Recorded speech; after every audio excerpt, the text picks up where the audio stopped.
What is bopping, y'all? Every day the world strays further from God. That being me, the ideal being. Just kidding. It's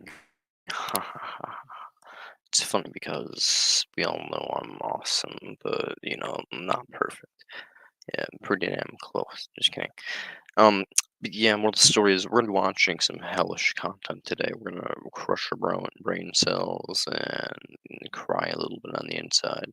I'm gonna be a righteous cunt and be like, "You both are wrong," but especially you, Neil. What the fuck? And then, you know, yeah, big bull. Let's do this shit. Plunk.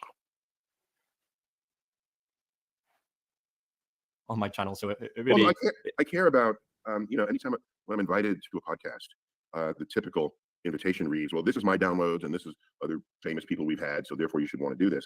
And I don't give a rat's ass about any of that. I just And care that rats asked about you'll. this me skip. mostly the Well, ethics of course, of I didn't call it that because that implies that I'm passing judgment for you on how you should think about a subject. But Mm, nowhere in the book am I Mm, giving you an opinion because I right. don't care if you have my opinion. It's my opinion. You have your own you opinion. should But if you have an opinion probably, as a scientist, if you have an I think incumbent opinion, upon you me should have to a ask you, objective reason behind your opinion. Meaning, you should have a reason that makes your opinion more valid than another person's opinion, making it not an opinion but a fact. Uh, you should not hold opinions. You should try to hold as many facts as possible. And I don't know what you're on about, bro. I don't hold opinions. I just say things feel pain, and when they feel pain, it's just like, I'm not even gonna say if I don't like that. I mean, I could say I don't like that, but I mean, I would like something that's like completely arbitrary, like just me saying I like it. Who really, but who cares? No one. No, fuck you. Anyway, how well we're- thought out is your opinion? So that chapter is simply titled Meatarians and Vegetarians. Okay, just to of get the course. symmetry of the word Yeah. form. Meatarians, of course, a less familiar form of just meat eater. But all I do is I talk about meat eaters and vegetarians and whether there are inconsistencies in their thinking Hey, I was just as about to they watch make this. strong decisions about their own lives Yeah, or about the life of. Apple, we can watch this together. I got about 15 minutes into it, and I was like, I am done watching this. I am watching it live because I keep on getting pissed off at what Neil deGrasse Tyson's saying, and I'm also getting pissed off at their little posh, little bullshit. Just like, oh, okay. I'm like, no, fuck you. I'm getting angry basically. I'm just like, you can't just dance around it. Let's get triggered. Hell yeah, let's get triggered together, homie. Of others because they're whole societies that are trying to change your behavior based on what they are sure is the right thing to do. I'm So pretty sure I will there's a never right put thing to myself in that do and position a wrong thing because to I do. don't care.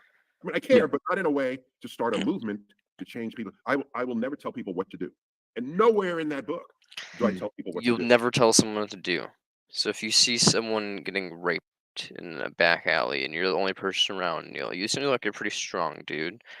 You're not gonna stop them. Imagine it's like some scrawny dude and like a child. You're not gonna stop him. You're not gonna be like, "Hey, you shouldn't do that," or you're just gonna be like, "Hey, when it comes down to it, I'm a scientist. It's facts. Some things are in pain right now and really do not want that to occur, and other people are imposing on another person and want this to occur, but for arbitrary, non-valued reasons. All just opinions, and I'm not going to impose myself on a fuck you, Neil. It seems that people can kind of Oh, often. wait, it might feel that way. This is what I was saying earlier. I put an Yeah. objective truth. And wait, he's telling me this. Well, I've learned Yeah. from Twitter, you can't put an opinion out because people will attack it. Absolutely. I'm Yeah. older than you. I remember when opinions were. Yeah, That's that's interesting. because Here's some my opinion. opinions are Okay, now let's wrong, go to the Neil. club. Right? That's how opinions used to unfold. Now it's you express. People say opinions, and it's like back in the day when there was like it's like it's like 100 years ago when there was like literally like 1/10 the population on the entire fucking planet. Like it's almost like back then when things were really spread out, and everybody was stuck into like close knit like communities, and you had to deal with each other on a constant daily basis. Huh. It's almost like you were forced to not be truthful. You gotta be like, put on a little fake smile and be like, "Yeah, Sydney, love you." Haha. And then behind their back, you're like, "Fuck that bitch." And nowadays, you can just be like, flip some off in public, and they're never gonna fucking see you again. So yeah, of course, it's a little bit different, Neil. But that's not a fault of anything besides just the fact that populations just exploded. Which talk about morals. So that's a little fucked up, ain't it? It's whole population explosion going on.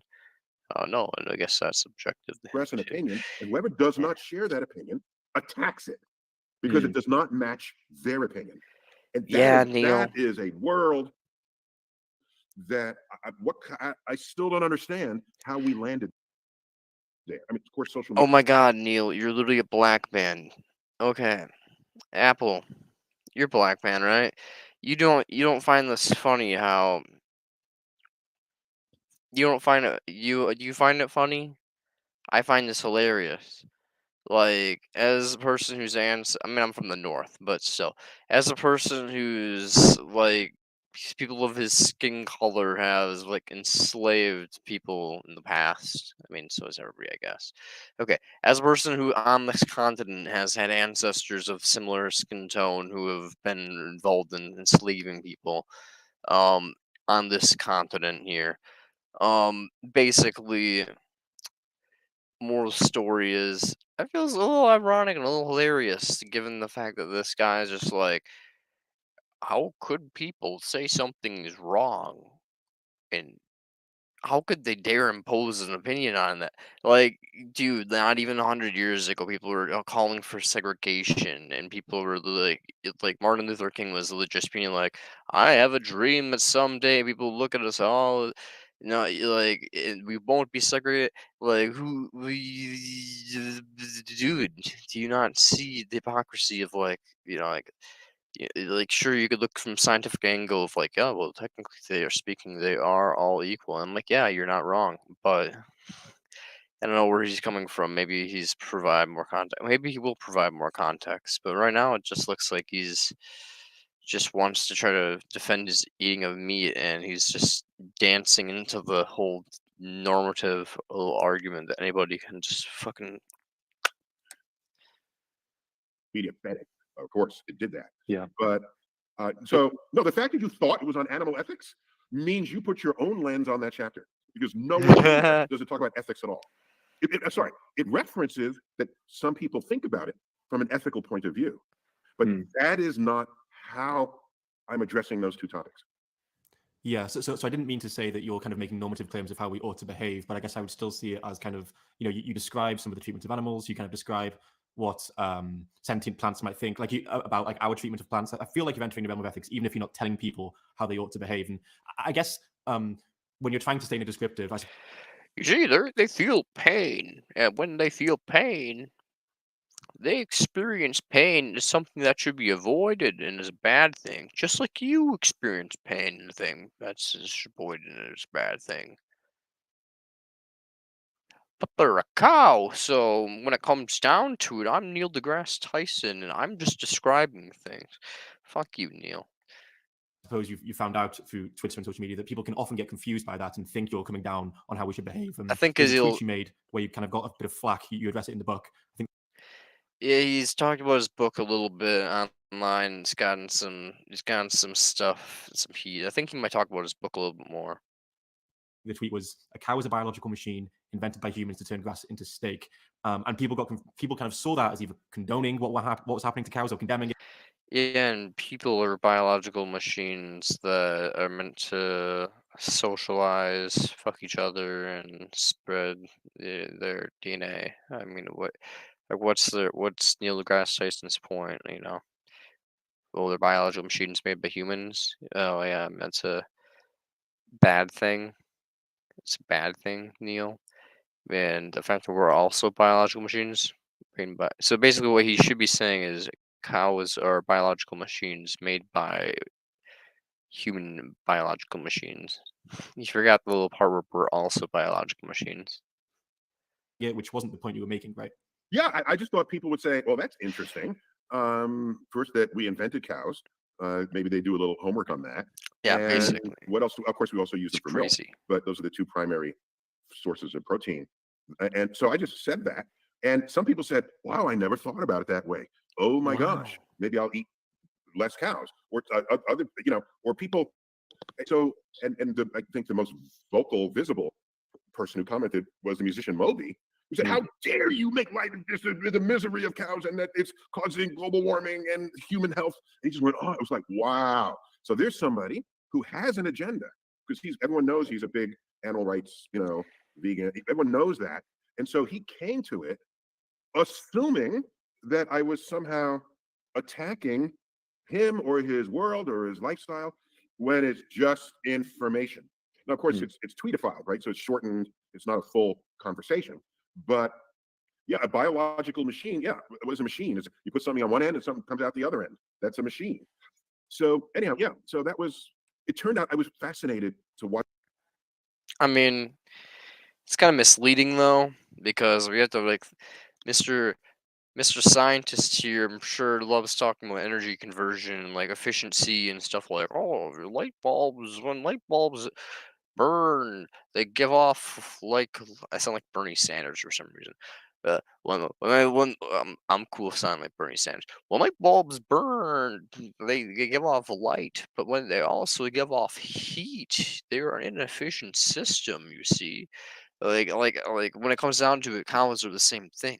Cow go munch munch and plant proteins, and then it gets pregnant and literally puts a bunch of energy into making a fetus, while also making energy into making milk.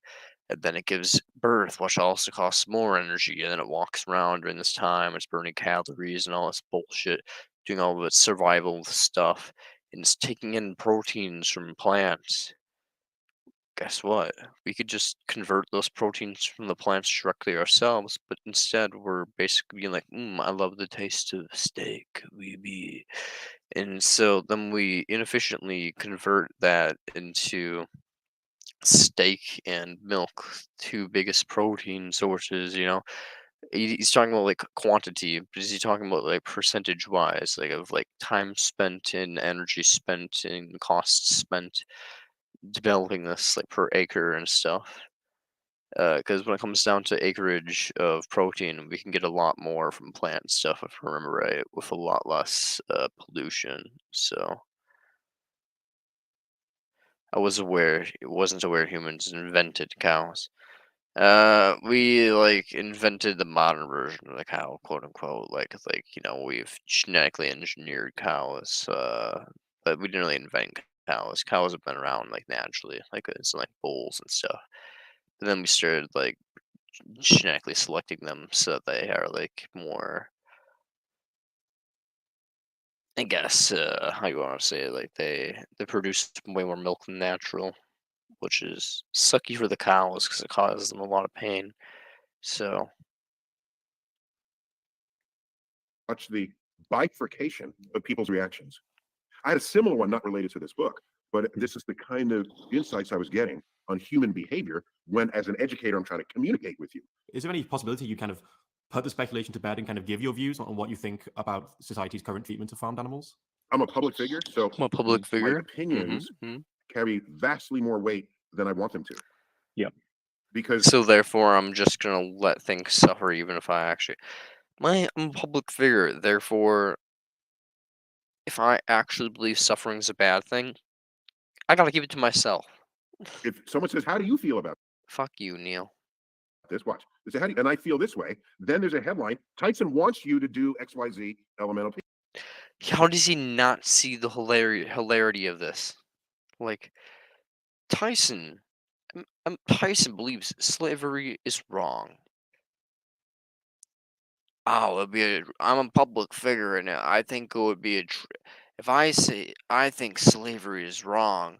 It's like the news is gonna make it sound like I'm saying you shouldn't own slaves, or you shouldn't be a slave owner yourself. That's not what I'm saying at all. I'm just saying I don't like slave owners, and I wouldn't own a slave. But I'm not saying you should own a slave or be a slave owner. I'm just being Neil deGrasse Tyson. That's why I don't state opinions. I just don't want. Fuck you, Neil. He presents this fact that there's a lot more to a cow than just a machine we invented. Yeah, exactly. There's a lot more of this. Is like the pain, the sentience, and all that type of stuff. We're not like it's not like a child's just the tool of a parent because they popped it out like I am your creator and master by default. It's not like a Pokemon that you like hatch out of an egg and then it's just like master, ba-doom, go little Pokemon spawn thing. No, it's a sentient being that can choose to do what it wants. For the most part, given the fact there's no free will. I mean, like but like given sentience, it can be like it makes its little program choices like independently of other people's little program choices. Back at it. Hey, when that's Hmm. not what I I said. hate this. I have an opinion, but I don't have a goal to impart my Neil. opinions on others. But it comes across that way if someone asks me my opinion, and because I'm not part of movements, I don't march, Maybe you should though, Neil. Maybe you should. I don't carry placards, I don't um, I I don't sign petitions. All of these are forces operating in the world to get one group's opinion to change the views of another group. I don't belong to any of these groups. That doesn't mean I don't have views that resonate with them. Certainly I do. It doesn't mean I don't have opinions. I do. And so you want to have the opinion, and then this is going to go up online because, oh, Tyson Gray's got an opinion. Let me attack it. No, I'm not going to do that. No, I'm a scientist. I want you to have I want your opinion to be formed in such a Hmm. way that you didn't miss any elements of it. Yeah. Someone mentioned my analogy of mice in a basement. Hmm. I'm happy to talk about Oh, anything this in the is book. such a bullshit thing that he says. Because I'm an efilist and you're an efilist, you're a negative utilitarian, and so am I. We're both primordialists. So we understand the fucking truth. We're based as fuck here.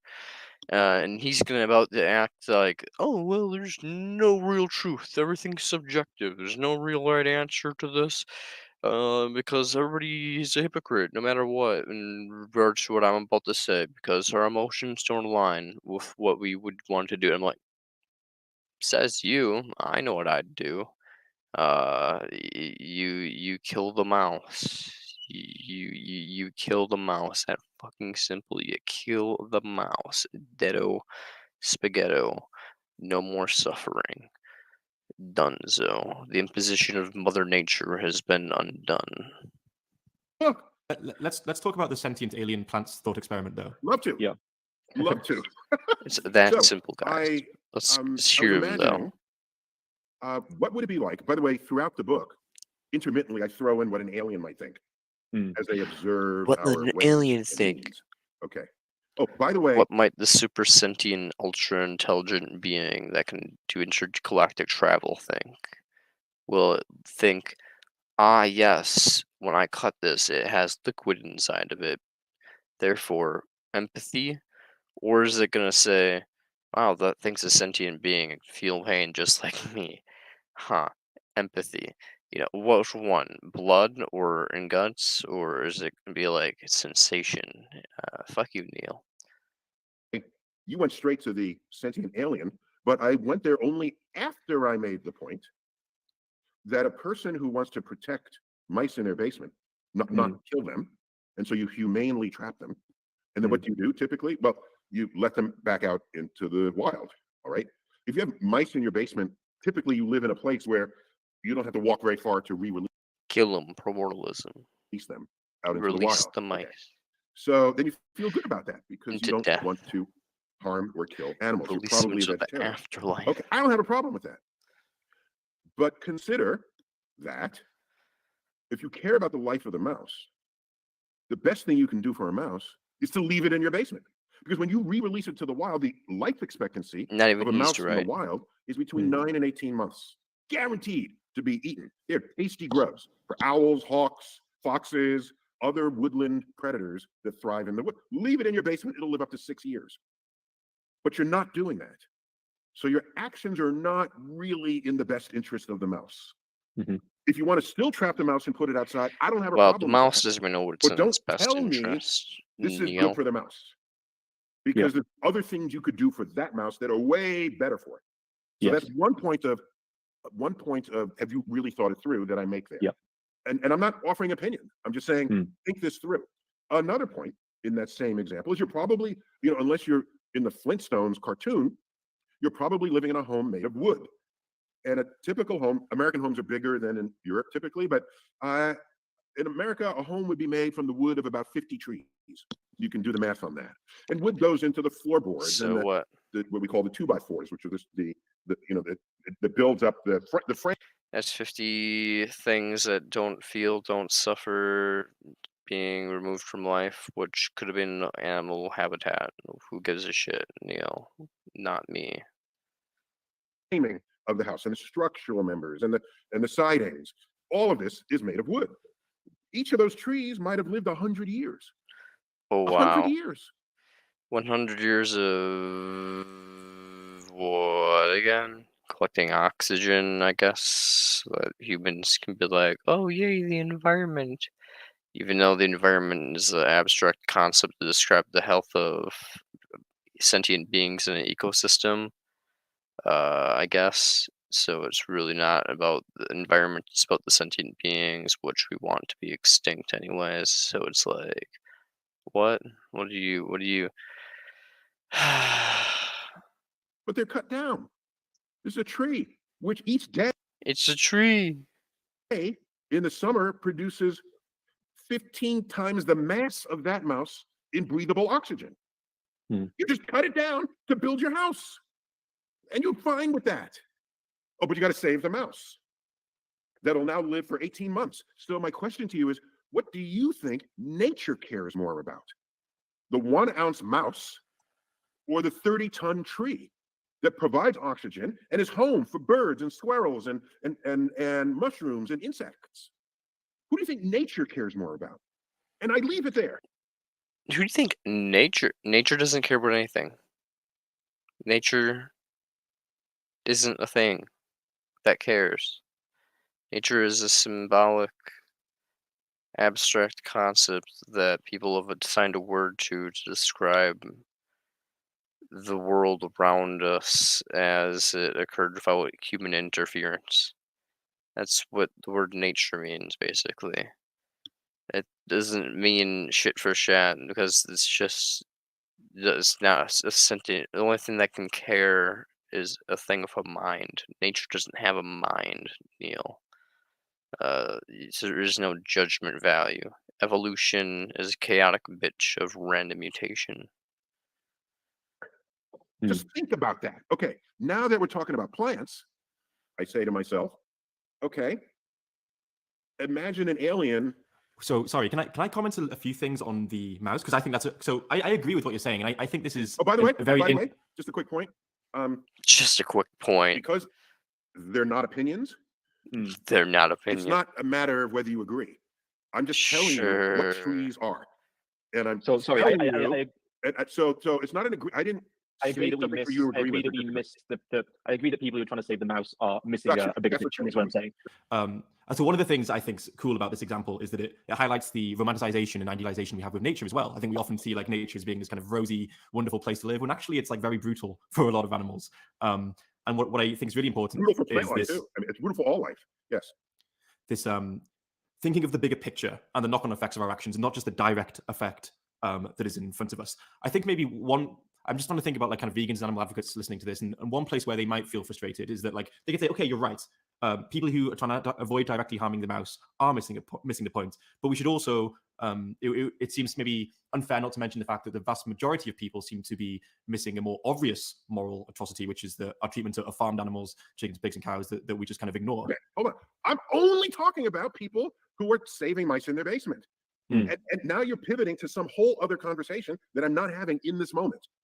In this moment, I'm only referencing the people who might still share all those other views, but a piece of that holistic behavior that they brought upon themselves involves this mouse. And so it's a separate conversation about about agri-farming and all. That's a whole other conversation that we could talk about. So I do address it a little bit in the book in the same way, by the way.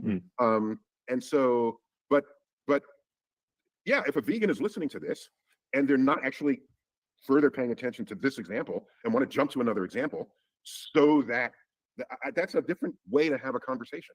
So I suppose on the point done about with the the trees, mouse, then you can change the subject. We're done with the Sure. mouse and the tree, because it's that sequence from the mouse to the tree that got me to the sentient alien, okay, plant alien. Yeah. And so so do you want to still say something, or should I continue with the sentient plant alien? Let's go to the sentient alien By side. the way, Pretty much, yeah. I mean, it's still like basically 35, 40, 35, 30 minutes left of conversation, so maybe they'll get to some interesting stuff. But yeah, he's just dancing around. He just wants his little airtime and his little spotlight. He's Neil, just attention grabber. But yeah, he's doesn't want to fucking, as he says, he's like, I'm a public figure. He's like, he doesn't want to say shit for chat. He doesn't want to do anything about it. That's an actual thing involving veganism. Because if he actually talks about veganism, that means he's going to either be against it or for it in some way or another. And he doesn't want to basically have people be like, oh, even Neil says you should be vegan. But he also doesn't want to get the fucking smoke of being a hypocrite and a piece of shit. Even though we all kind of know you are, Neil. We know you are. in the United States, we invented a term for people who, when they hear an argument, rather than discuss the argument, they go to something else that's either worse or different. It's called whataboutism. Okay, so we talk about the mouse, and you say, okay, fine, but what about farm animals, right? It's called whataboutism, which completely shifts the conversation to something where you want to make some other point. So it's something to be aware of when you're in a conversation. It's just called whataboutism. Have you ever heard the term? I don't know. It's kind of a fun. I think it has too many syllables, but it still makes its point. So here we are with the sentient alien. So imagine an alien that is completely a plant. It's a plant, a sentient plant. Just imagine this. I wouldn't know what that would be like, but just part of a cosmic perspective is to just think about things differently from how you always have. So now we have a plant. By the way, on their home planet, there are no restaurants, there are no kitchens, there's no food production, there's no supply chain, there's none of that. They just lay out under the sun and they get all their nourishment. Okay, and so they can take long trips through space because they just lay out under the lamp. All right, and that's because they photosynthesize. All right, this is how they get their energy. All right, and they heard that Earth in the catalog, the tourist catalog, that Earth has a raging biodiversity. Okay, and they want to sort of look in on their plant brethren, and so then they arrive. Plant brethren. Humans. They won't really understand humans because humans are animals, right? And they're plants. So they won't think much. They'll just care about the plants. Yeah, man. Just You'll like see the we tree, the don't giant sequoia, lives understand 1,000 years. plants at all. We have no idea how plants work. That's sarcasm, Neil. They'll see all kinds of plant life. They'll be very impressed. But then they'll notice that there's a subset of humans who specifically target plants to eat. They'll be terrified by this, okay? Because why though? Plants aren't sentient, and if they are sentient, just like how people eat other animals, and we eat plants, the plant people probably eat non-sentient plants and have no problem with it.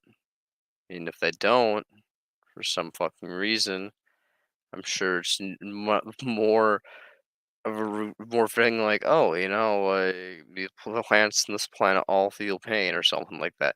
Not something arbitrary like, oh yeah, this plant looks like me. Because again, slavery really quite ironic, God, why? This just draws arbitrary lines for everything. they're plants. They might get grabbed and stolen and eaten and corralled, and so and then they look more closely, and they go to we have there's Whole Foods in the UK. I don't know. There's a nature store, a nature grocery store, and they'll see the produce aisle, and then they'll see that the foods that this subset of humans target, let's just broadly call them vegetarians, they seek out the reproductive organs of the plants, which are the nuts, the berries, the sprouts, the flowers. They're specifically extracted and consumed. This freaks them out even more. And then they look closer, and then they find that this community further targets the baby versions of those plants. Baby carrots, baby mushrooms, baby spinach, baby artichokes. The list goes on and on. And they would just freak out. And they'd run back home and Human say, Hancock's just laughing in his head right now. a terrifying Wow, life this is form hilarious. that all they want to do An is actual eat our scientist babies, is saying this eat shit. our spores, and they target us. And so that if you haven't thought about it that way, I think that's interesting because as a vegetarian, typically you don't think anything of eating the sprouts. All the plant is trying to do is make a copy of itself. You're not saying, well, let Yeah. me let the plant live some kind of life first. And then There's no issues with plants making copies of themselves because plants don't suffer. If the plants do suffer, then that's quite problematic, my dude. Now, because plants don't suffer, it also means it's not problematic. Just prevent them from. You can't deprive a non-sentient being of anything, even if they're alive. Okay, even if they're existing, you cannot deprive the non-existent, and you cannot deprive the non-sentient either. So it's just like I don't see his point. I'll eat it. All right. So a lot of the corresponding thinking that goes on with animal rights, broadly animal rights, or rather just animal treatment, I think is the more appropriate term for that sentence. Animal treatment is if they lead a life with a free range and then you eat them, that's better for the animal. So that way of thinking is not applied to plants because somebody has judged. Plants did suffer, then yes, don't eat the plants. That would be the correct position to take. I mean, maybe. I'd say the correct position to take would be don't eat plants that we brought into existence. Okay, don't like bring new plants into existence. Given primordialism, I'd say eating plants, as long as it kills them, would be appropriate because it would shorten their lifespan, so they wouldn't have to like deal with the elements. I mean, like shrivel up from the heat and facing winter and dying off in the cold and all that type of stuff. But if plants did suffer, it would be good to like shorten their lifespans. But plants don't. So yeah, I mean, I get what you're saying though. Yeah, if plants did suffer, we should take them into account, basically. But plants luckily don't suffer, and I don't get why Neil's acting like they do. Yeah, that's what I mean. The correct position would be stop reproduction of all life. Yeah, exactly. You get it. I was just being a little bit like on the record stuff, like if anybody's watching, like just say this, but me and Apple, we're on the same page. We get this shit. Yeah, yeah. Apple's just as smart, if not smarter than me in most subjects. So when it comes down to it, I just got that riz, so I'm able to like talk on camera. On Earth, somebody has judged that animal life has higher value than plant life, and they've adjusted their eating habits accordingly. Real enlightened So that beings alien over here. example Yeah, is just simply an exercise. By the way, E.T., we've all seen the movie E.T. It's from the 80s. You got to go back in the archives for it. E.T. was conceived as a plant, not as an animal. And that's why you remember E.T. could come up to plants and touch its finger, and the plant would come back to life. That's what power over plant life, because it was actually conceived as a plant. And and I know that because I had a conversation with Steven Spielberg about it. That's as he originally conceived that character. If I visited another planet and found what appeared to be humans who couldn't move, who were being decapitated and slaughtered and eaten by sentient plants, then I would likely be horrified. I mean, I've evolved to empathize with beings who look like me. But I think if the situation is truly analogous to your situation, to your hypothetical, then I would be mistaken in thinking that these humanoid creatures were sentient. So while the sentient plants in your hypothetical would likely be What if terrified if they plants saw are what we were doing sentient, to bro? plants on our planet. I think crucially they would be Whoa. mistaken if they were to think that, like them, the plants on our planet were sentient beings who cared what were happening to them. Because as far as we know, the plants on our planet care about getting cut down or kicked to the same extent He's 100% gonna deflect. He has to. There's no way he can say anything. as a rock cares about being kicked down the street. There's nothing it is like to be them. And of course, the same can't be said for the chickens, pigs, cows, and other farmed animals who are being tortured on planet Earth for trivial reasons. I've not used the word sentient this entire time. So if you want to talk about sentience, that's another conversation. Yeah. But you're assuming that the alien. Well, I said the plants were sentient in that Yeah. they had thoughts and things. Yes, I did say it, but not in terms of the valuing Facts. one life over another. Yeah. For that reason. So my point there is, I think we would all agree, if we agree on No, the definition of the word, my that a mouse is plants are sentient. racist. a tree is not. They only care about Yes. other Okay. plants. We are sentient, so we value the mouse because it shares this feature of life with us, and we value the mouse above the life of the mouse above the life of plants because plants do not share this feature that we value. Okay, let's take it from there. So what My do you have? thinking is that when Okay, it comes to ethical questions, the key perspective to take And is racists don't care about darker pigments. Neil, you do see how some values are correct and that they actually have value in ethics, like pain and pleasure, if pleasure exists, like the two things that all sensations break down to in empiricism. These things have actual value. Being like, oh, I like this because I evolved to like this. Doesn't really have any ethical value or weight to it, my dude. That would be basically like saying like fucking racism, sexism, anything that's horrible that is potentially biologically linked to evolution is acceptable because evolution. And we all think and agree that that's really horrible implications, Neil. Come on, man. Think, Mark.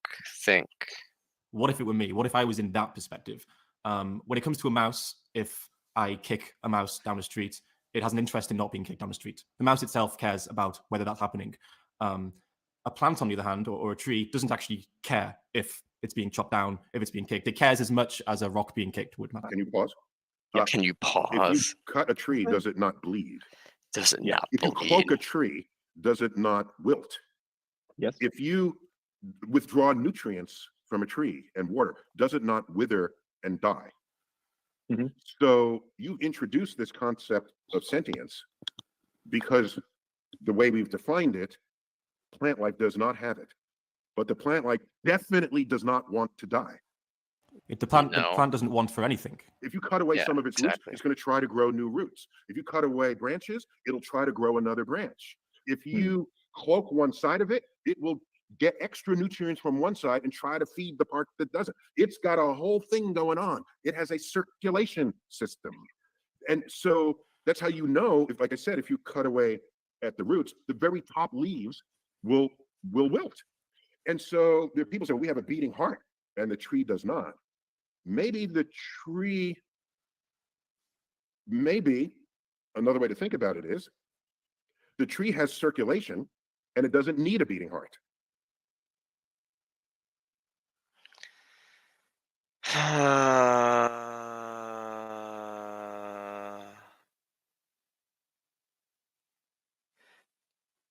So we should equate sentience to simply evolutionary survival forces. Basically, yeah, that's basically what he's thinking. He basically thinks if I go like this and go, and my leg moves, I go like that, and my leg goes out like that, and I can just hit my leg and it kicks outwards. He basically thinks biological instincts like that, programmed in. He thinks that is basically a choice. He thinks that is an active conscious decision going on. My brain really was just like, yup, Got a kick. Fucking hate you, Neil. Piece of shit. There's no difference between something that can feel pain and one and something that doesn't. Yeah, basically. For to Neil, it's just like me being like actively in pain, being like, "Ow, I want this to stop," and a plant being like, and facing the sun because it's been programmed by billions of years of evolutionary forces to face wherever is guarantees its survival likely. So it happened to be the sun. Like stuff like that, literally automatic forces of billions years of evolution and consistency. Yeah, and he's just like, yep, that's conscious. At this point, I feel like he makes me feel smart, guys. He makes me feel smart some days. Makes me wonder how I'm technically unemployed right now. It's not that it doesn't have one and could have one and should have one. It doesn't have one, doesn't need one. And it still maintains a circulation and it could live 1,000 years. Well, the biggest of them. So I'm here defending trees as something that I think, and here's my opinion, I think nature cares more about the tree than your mouse. And I'd want to Yeah. hear an argument that is the opposite of that. To ask what does nature care about is similar to asking what does a rock falling down a mountain care about. Nature has no goals or desires. It does not care about anything. So let me not use the word care because that implies emotions and things. Let me just say the role of the tree in the biosphere relative to the role of a mouse in the biosphere are very different. And I would declare, probably without rebuttal, that the value of the tree in the biosphere. Yeah, man, me too. It's impossible to want to like. I've been relating to Gary so much lately, like just like the amount of anger I feel inside myself, just like the snappiness of me, just being like, no, fuck these people, is just like so there, man. It's just so there. Like people are just so yeesh. I don't know why. To other life forms, because the biosphere is what that is. It's the interplay of life forms, is greater than the value of the mouse to the mouse in your basement to the biosphere. And so that doesn't use the word care. The word value I'm using in terms of its role in serving the livelihood of other life forms. Yeah, so yeah, I see what you're saying. I think that the tree could have instrumental value that affects more sentient beings compared to the mouse. But I do think that the mouse has this inherent value in that they can suffer. What happens to them matters for their own sake, which can't be said for the tree, in my opinion. Bleeds when you cut it. As an animal advocate who's often trying to raise awareness about the suffering of farmed tree animals, bleeds I'll often when hear you people, cut it. meat eaters, saying to me, Oh my god. So what? Like, okay, so if I have like a gusher and I take a bite out of the gusher, I'm gonna be like, the gusher gushes when I bite it. Oh no. Like, what's your point, Neil? You can't just be like, it bleeds when it. well, you eat Fuck plants, you. You're a plant murderer. And it often feels like these people aren't being genuine, about their concern for the ethical treatment of plants. But they're more, for want of a better term, trolling to try and piss. I hope Rita doesn't do anything stupid, but Rita is kind of based as fuck, my dude. Not gonna lie, that's all I'm gonna say. And the say is, Rita has some weird schizo things that I'm kind of like, yo, man, probably the Nephilim, the giants and stuff don't exist. I don't think the Earth is flat or hollow or wherever the fuck he thinks, Like, Rita's kind of crazy as shit. He's a paranoid schizophrenic. But at the same time, he kind of gets it. He's probably not wrong. I mean, yeah, it's hopefully he doesn't go down the Adam route because that's not very cool. But yeah. I mean, if he does, I have no association with MAO. No, I'm just kidding. But yeah, basically. Y'all seem like you get along somewhat. Yeah, I've talked to him in his comment section, but yeah, if you've seen his new videos, he believes like he believes in like the internet for your theory and shit. So he doesn't really like half of his comment section is like a real. So I'm pretty sure he just thinks I'm a bot. I haven't really talked to him like in anything like serious, being like, "Yo, you should like come on the podcast." I hope he gets a lot of attention readers. I mean, I hope my man gets laid also, so then he, basically takes a little bit of a chill pill. Rita, get some pussy, my dude. Not that would cure. I'm not saying that would like make you not an efilist. I'm saying that would make you like maybe not be as homicidal. I don't fucking know, man. I don't know. Maybe it didn't help. Doesn't help for me. It didn't help for me. But like, hey, I'm just saying, like, stoicism helped for me. But like, that's not going to work for you. I don't know. It doesn't seem to. So, just if you're watching this home slice, talk to me, man. We can vent it out.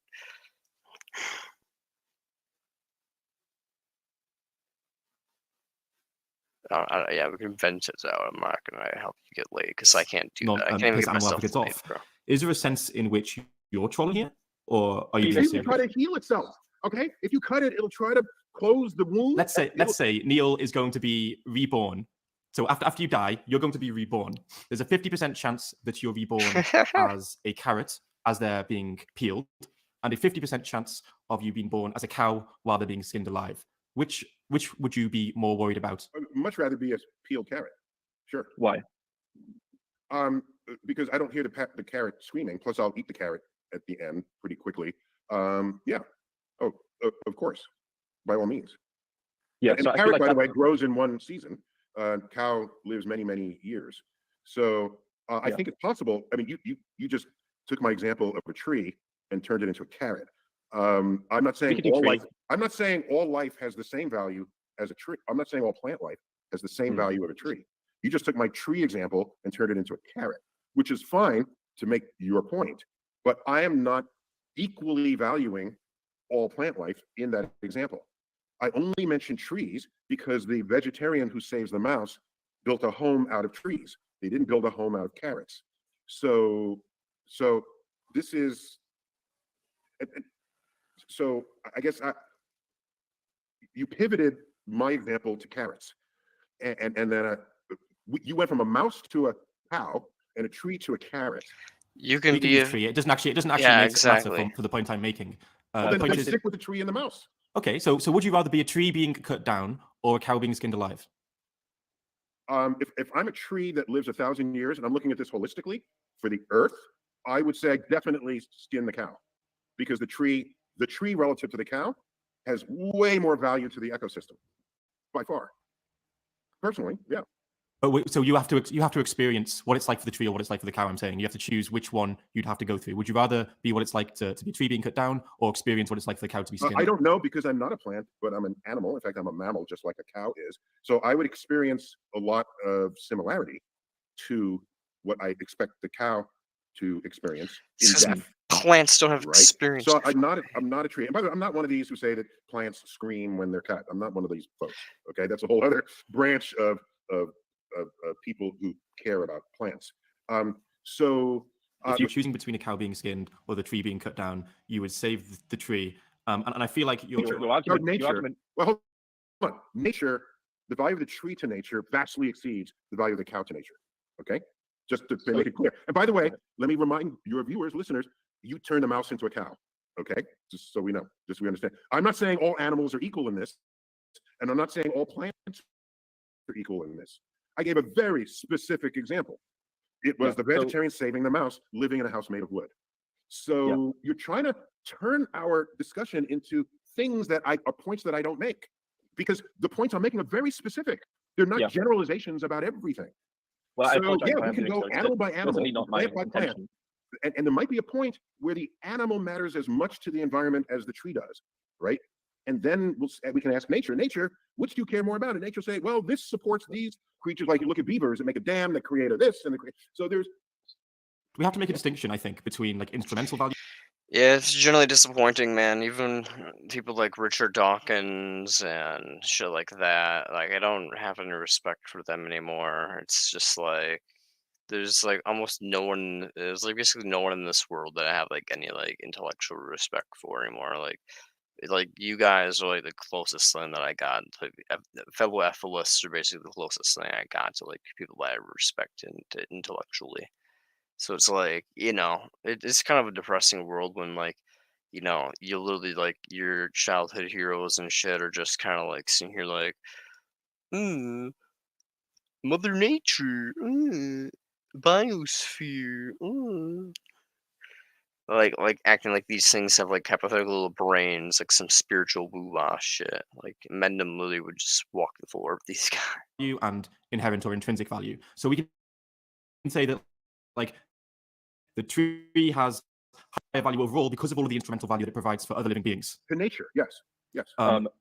So I'm going to give you a hypothetical to try and deal with that aspect of it, where we say that, like it's an isolated tree. It isn't connected. Maybe it's in my house. It's not connected to the rest of nature, and it's an isolated cow. And we're choosing between skinning the cow or chopping down the isolated tree. So we're dealing just with the intrinsic value, how you value them. Okay, wait. So you want to change the mouse into a cow? You want to do that for this example? Because my example was not with cows. Just to be clear. Yeah, my example was with cows, but we can do it with the mouse. It makes no difference to me. It makes a difference to me. So we should go to the mouse. Now go on. So yeah, you're choosing between chopping down the tree and skinning the mouse alive. So dealing purely with the how you value each being, not the instrumental effects of how they affect an ecosystem. Yeah, I don't care how you value anything. I care. You value it however you want. Whatever is your own equation. It doesn't matter to me. The only perspective I was offering is how does it matter to nature? Nature isn't an agent. If you haven't, maybe there's some insights you can glean from that. And if you have, and you still want to continue as you were, then go ahead. I'm not going to stop you. Yeah, but I'm wondering, away from the instrumental effects on the ecosystem, how you value these two different beings, whether you really see the plight of the tree as analogous to the plight of the mouse, or whether you see a key difference between them. You're asking me, and I'm saying, in this example, I'm a cosmic perspective brought to you as an observer of an ecosystem, of a biosphere, and in that biosphere, the role of the tree is vastly greater than the role of the mouse. And that is not an expression of an opinion here. When you add up... From who? It sounds like an opinion because I don't. Last time I thought about it, there is no cosmic perspective. There's only perspective of sentient beings. The cosmos doesn't have perspective, bro. It's just you being a little nerd and being like, oh, I think tree more important because tree houses other mouse, and you're being a pro-lifist and assuming that survival is an important thing, as you pointed out, Apple. And all these very, very, very pro-life, pro-evolution, pro-all, and you're not giving any reason for why these things are good things, apparently inside themselves, because they're not good for experience. You can't experience in these things, and you're not explaining why they're good. So there's tons of layers of assumption that you can't even remotely come to justify because they have nothing to do with experience. It's just a bunch of woo-wah bullshit. So it's yeah. So come on, man. At least I can like fucking stab a knife through my own hand and be like, "Ow, shit, hurty, not bad," and understand that through direct experience. That this is not a good thing. You can't even experience evolution's benefit. You can't even experience Mother Nature's benefit because there is no thing. It's just woo-wah. What a tree does for the atmosphere, giving oxygen into the atmosphere every day of its life. Like I said, you can measure this. It's 15 times the mass of the mouse in O2, in oxygen. Yeah, its role in the biosphere vastly exceeds that of the mouse. So from that perspective, you should, whether the mouse lives or dies should matter more to you if you carry that perspective than whether the tree lives or dies. And do you... And I said, when you cut a tree, it bleeds. It definitely bleeds. But is that morally relevant? I want to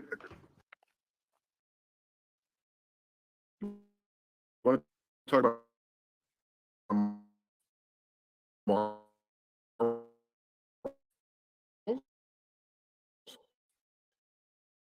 that morals have the body. A point that you see is more relevant. Okay, then I won't use the word bleed. This circulating fluid in a tree that oozes out of it when you cut it. I think bleed is a pretty good word for that. Yeah, and I if agree. it seems to bleed, it will die. Is bleed the not? What word would you say? I'm happy with the word bleed. What I'm saying is I don't see why that matters. Why does it matter that the tree bleeds? I was used because you were talking about because when you cut the mouse bleeds. They both bleed when you cut. But is that morally relevant? I think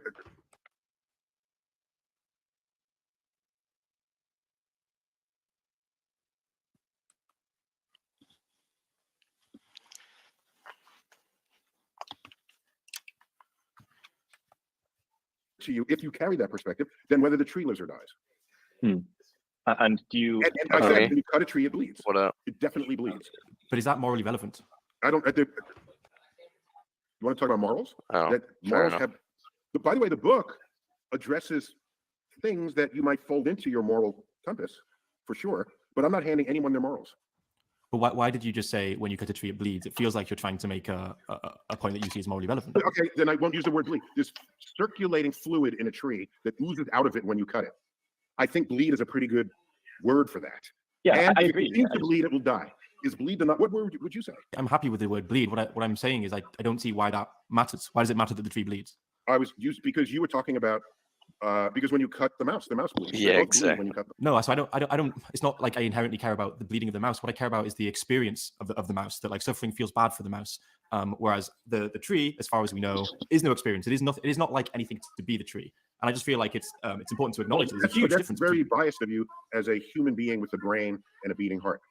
You've taken the tree of life, That's which very is an biased of me. extraordinarily richly diverse expression of ways of being alive, and you've taken things that are closest to you, did a carve out on that tree of life, and said, "This has a moral code higher than I'm going to protect and preserve this." Just, I don't care that you do that. I just want you to be self-aware that that is what you're doing. Right. Just be aware that all the rest of life on Earth, the biomass that greatly outweighs the animal of plant life, it greatly outweighs the mass of animal life. That you have value judged it by whatever is your code of ethics, of morality, and say you're closer to me. It's like the people who want to protect. Here's the thing, Neil's making a fuck ton of assumptions here, which are all really, really silly stuff because there's really no reason to think plants have any type of sensation going on. It's all automatic programmed responses, just like how we can do with quote-unquote AI and stuff like that, robots, basically. Responses to a stimulus, but that doesn't mean it's an intelligence or awareness behind it. Even if there were somehow sentient, even if plants somehow were, it wouldn't really affect negative utilitarianism. Everything would still apply just as fine, and primordialism would just apply just as fine, and veganism would apply just as fine because 60% to 80% of all crops go to feed animals. So it would literally, Neil hasn't made a single point in this entire video, and it's been 36 minutes long. Like dolphins. Dolphins have big brains. They're surely sentient. So I don't want to kill a dolphin, but I'll kill a tuna fish and eat the tuna fish. Well, they're both animals trying to survive in the ocean. They're Yeah, both trying to survive. They both don't want to die. But you've got to carve out because of your own perspective, which is as a human on one skinny branch in the tree of life. Coming from the outside, there's countless branches in the tree of life, countless genera in the tree of life. Did I say that word right? Genera? The family of genuses, genera, I think. Okay, value it. Go ahead. Just the way our sentient plant aliens valued their life. And they passed judgment on you. I might even expect that for any life form. But all I'm saying is, whatever you do, just make sure you see the rest of this and then land wherever you do. Why did you decide to make the alien plant life Same, my sentient dude. in your thought experiment? Because I wanted to highlight the interesting fact Insane. that some of the tastiest vegetarian food you can buy are the reproductive organs and the baby versions of those life forms. I don't think that's commonly reflected upon in that way. And so that was an exercise in, and that has analogy to animal life, right? People eat younger animals because the meat is more tender than older animals. People eat lamb instead of sheep. You can eat sheep, it's just not as tender. People eat calves instead of, for veal. We even have whole words for the young version of it. So I wanted to show that there's a corresponding action and vocabulary to those who eat meat as well as those who eat plants. That was the point of that exercise. Yeah. It just seems like the alien plants being sentient means that they can be horrified by what's happening and be emotionally distressed. Whereas if they weren't sentient, you couldn't have had that. There's kind of no one to feel sorry for, which seems to be the morally relevant distinction, along with how I value things, which is caring about the experience of others. So yeah, I guess from a cosmic perspective, the tree of life is this remarkable thing that we have here on Earth. And the tree of life, I don't think the tree of life makes a moral distinction about anything on it. It has to do with what role does it play in the biosphere and how valued is it relative to the life of other things. So, plus, of course, nature, like you said earlier in the conversation, nature is, what do you say? We have this glorification of nature, like it's this beautiful place, when it is evil. I mean, it will kill you. The fact that more than 95% of all species of life that has ever existed is now extinct at the hand of nature is evidence that while nature loves life, it has no particular investment in one species relative to another. That their well-being has to do all it can to survive, and if it can't because it got crowded out by another species in the predator-prey example, or it got shadowed out by another plant whose leaves prevented sunlight, you will go out, and nature won't care about you. You're just another lost species because you lost at the hands of other life forms that were better at surviving than you were, and that's sort of the code of the wild, as it is, natural selection. I think it was Nick Bostrom who said, had Mother Nature been a real parent, she'd be in jail for child abuse. I would think of it the other way. Had it been a real parent, no species would go extinct. You see, that's another way. That very same fact. They'd actually be nurturing each species. Yes.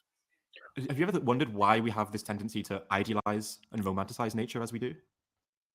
I don't think we always did. If you go back 19th century and earlier, we cared about nature in the sense that there are these life forms we've never seen. And before photography, every scientist would go on the road with an artist if they were not themselves an artist. And they'd come back, and nature books and travel. I didn't know that Neil was on Alex O'Connor's podcast, but if he was, I'm sure he didn't say shit for chat in terms of interesting things. Books were some of the most heavily sought after publications of the day, the late 1700s and throughout the 1800s. And they were part and parcel with the colonistic ways of Europe, right? They would go see what was exotic to them, trees and animals and people. And so they'd come back with their books of the natives, of the plants, of the flowers, the birds, especially, as we know from the Audubon series. So I don't know that at the time people said, oh, nature is beautiful and no, I don't think that. I think that's a more modern concept based on my read and what I could glean from these books. There aren't people saying, let me go back to nature, right? They're saying, no, I want civilization where I have a food supply chain and I don't have to go hunt for my food and possibly not get it tomorrow, all right? I think people were really liking civilization going into the 20th century. And so when there was the, there's always been vegetarians out there, for religious reasons more than for other reasons that today we might cite with regarding health or the environment. But it seems to me to be more modern. That's all. I could be wrong, but I just based on my sense of things, that's what it feels like. Teddy Roosevelt and another, which president was it? Just after him, decided to declare parks as a national preserve. Okay, so that was 100-some years ago in the United States, to take nature and say, this is really beautiful, let's protect it in this way. And I don't know that Europe felt the same way about parks that early, because the United States has all this land and all of this, so there's a movement that's basically 100 years old to preserve and protect nature. Yeah, I also wonder if there's some kind of arbitrariness to what we call nature and what isn't nature, where someone could say that human-built skyscrapers are natural because we are a species who evolved. Yeah, I'm in that camp. To me, cities are nature because that's what we build. The same way a beaver dam is nature, that's what the beaver built. All right, so that's what I think. And yes, we step on the toes of other life forms. So does a dam. we like to praise the dam. Oh, it creates an environment for other life. Before the beaver got there, it was a completely different ecosystem. All right.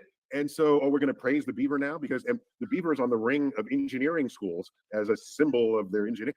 So and a point I make in the book in the chapter on body and mind, is it?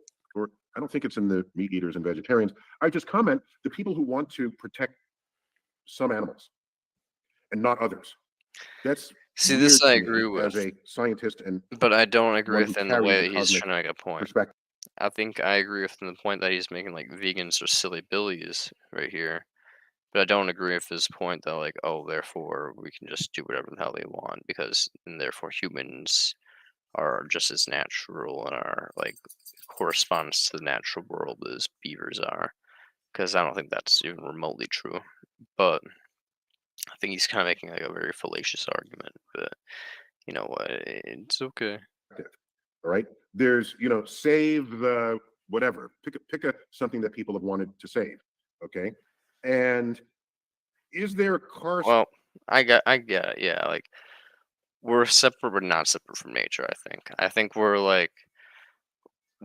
kind of like the point where we're like we're not like not animals, but we're no longer being affected by evolutionary forces like natural selection like animals are. We kind of dictate our own selection now at this point. corresponding movement Well, in a to way we save do. the We leeches, kind of do, but we still have like save the ticks? dictated Suppose things the based off of leeches or the ticks evolutionary were on the forces, brink of but extinction.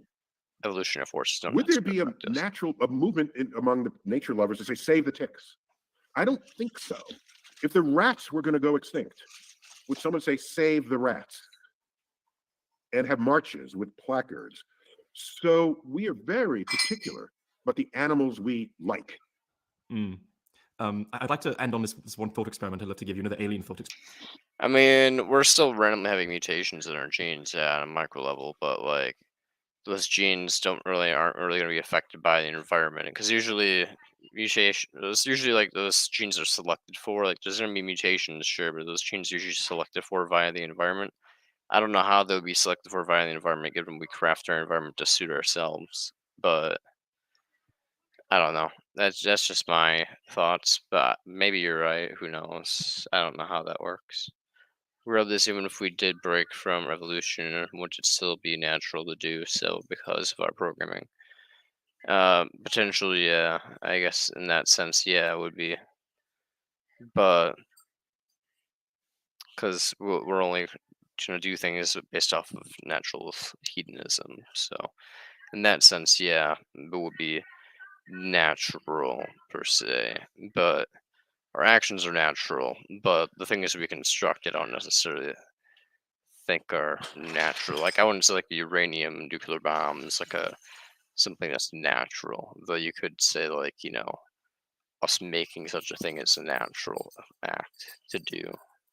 I don't know. It just seems odd to call a nuclear bomb like something natural or like rubber natural or microplastics natural. It just seems odd to me.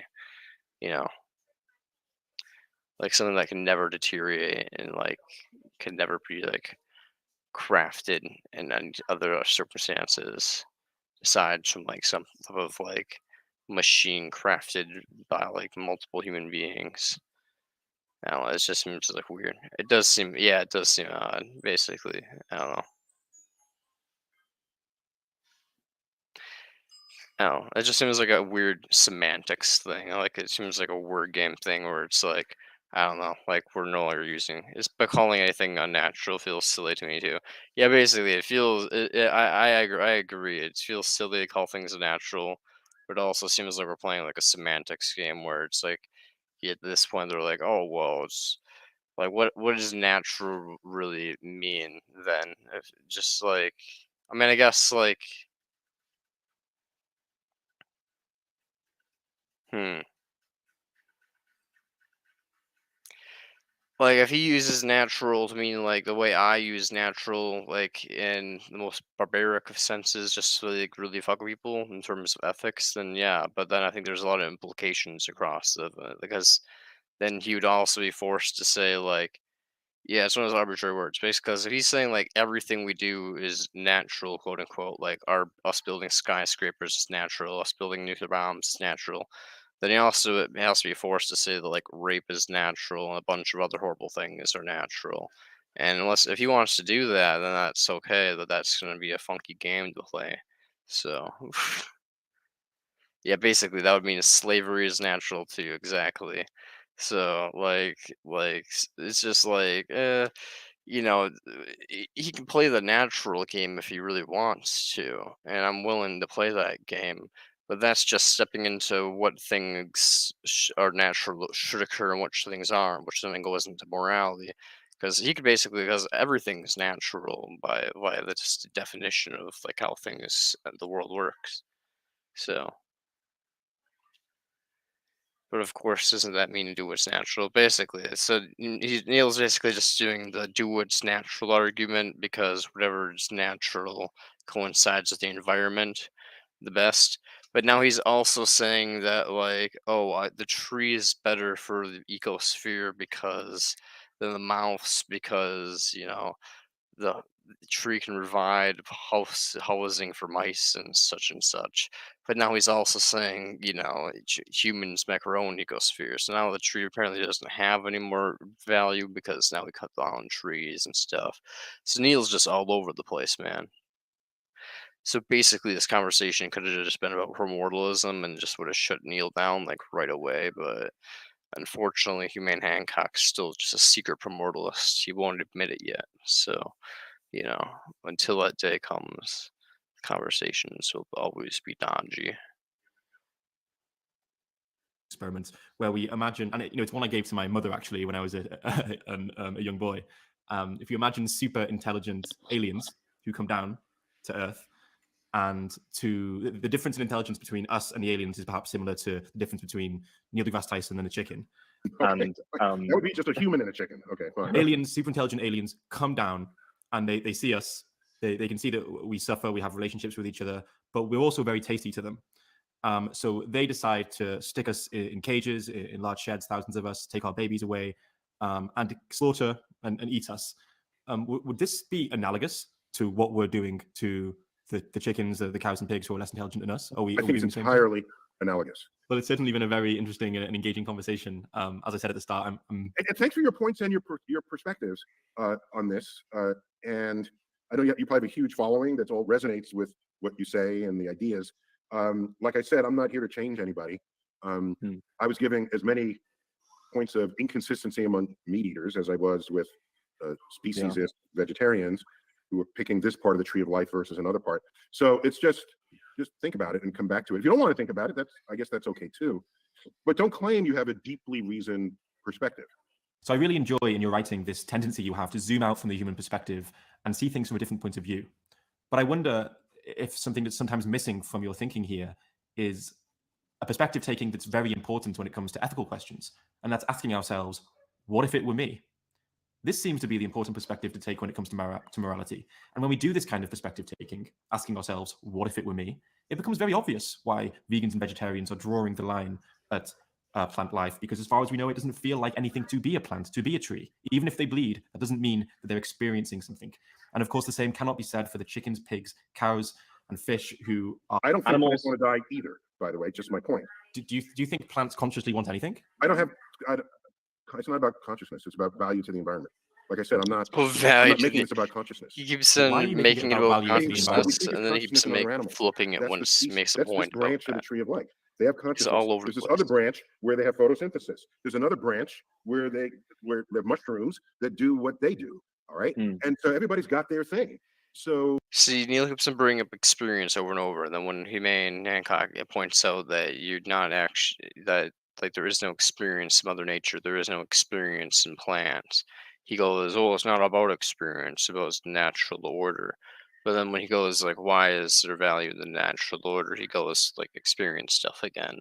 So it's just like a bunch of circular BS, and he doesn't even really know what he's babbling about.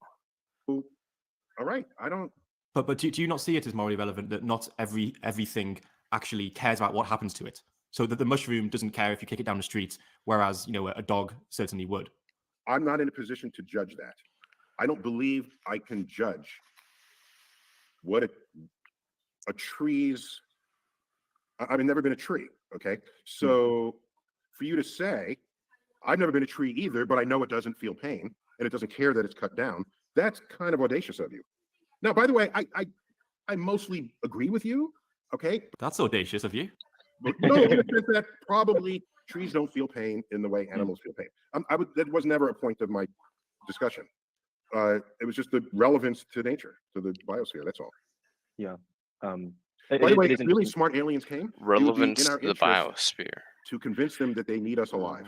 We have to find some way to serve them. Relevance to the biosphere. I didn't think the biosphere could find anything relevant. It's almost like you're referring to something that has a mind, Neil.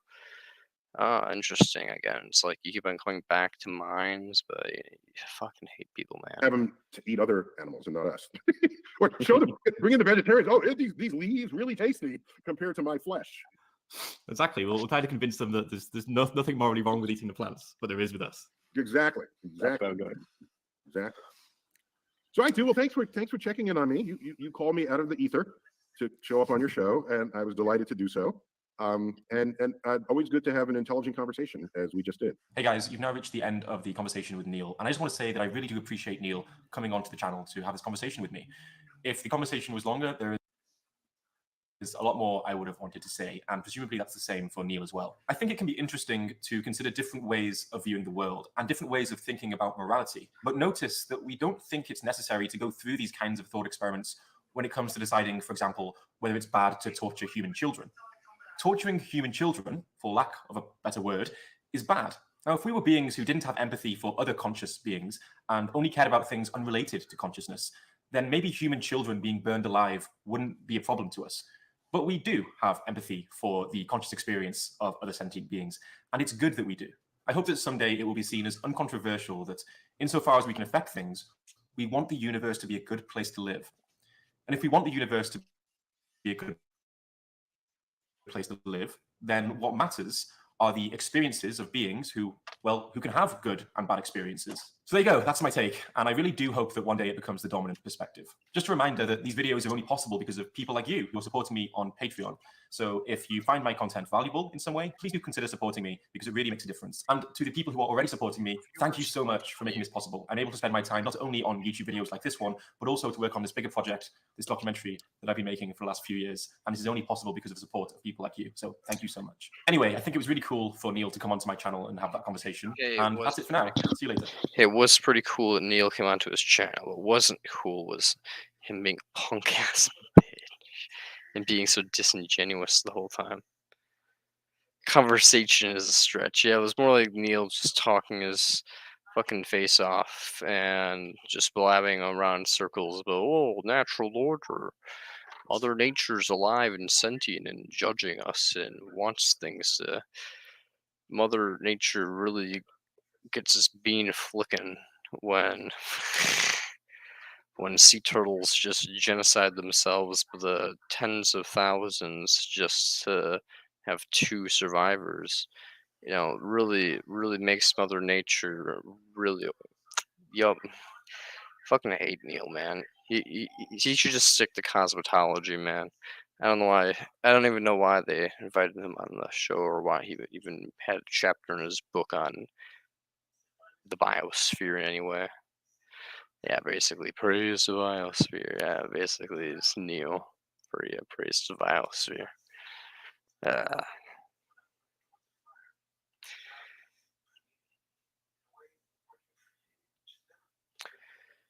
anyways, I'm gonna be.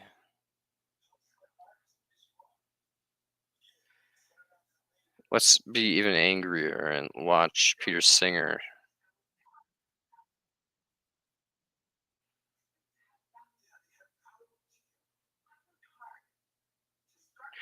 Howdy, whoever's watching also on YouTube, because there's Apple and then there's another person watching on YouTube. I'm gonna scare you off or make you comment basically by calling you out, because you've been watching for a long time. How's it going?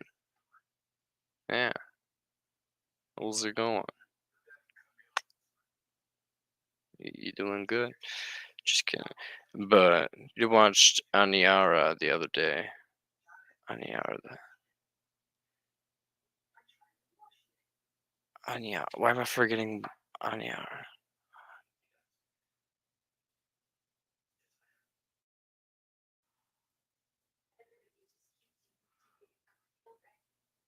Oh, you watched Aniara? Dude, hell yeah. It was good. I needed someone to watch the taste of a new season of Black Mirror in my mouth, and it was dark and sci-fi. Dude, what did you think of the infanticide and like scene in that film, like the suicide infanticide scene where the mom just is like, you know what, fuck this shit, and just like takes her own child out and like goes out, and I'm like, you know what, like that's pretty hardcore, lady, but probably the most based thing, given that your kid would have been probably raised in like a sun worshipping cult, sex cult. So, you know.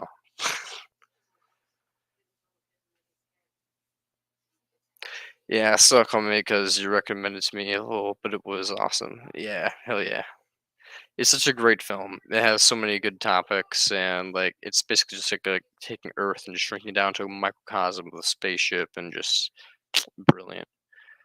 She wouldn't have had it in the first place. Yeah, exactly. I was hoping she wouldn't have had it in the first place. Yeah, unfortunately, the sex cult kind of got a little out of hand. She got preggers, and she decided to have the kid instead of not having the kid.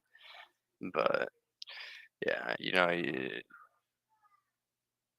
I guess given identity nihilism and lack of free will, you can't blame her. I mean, it's just it's just what she did.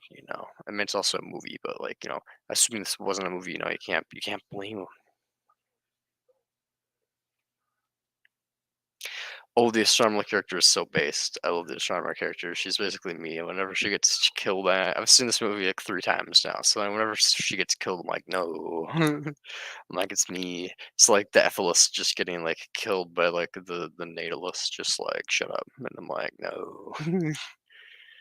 Just the really base nihilistic, anti life and hope. Just like all this is fucked. Y'all are just dreamers on your hopium. And then we're just like, shut up. And I'm like, no.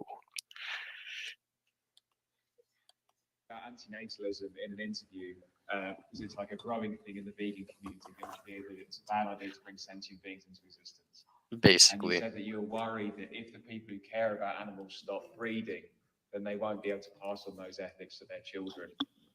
And my question is, from an effective altruist perspective, should I spend roughly 250 grand to raise a kid and hope that I can kind of indoctrinate them with veganism?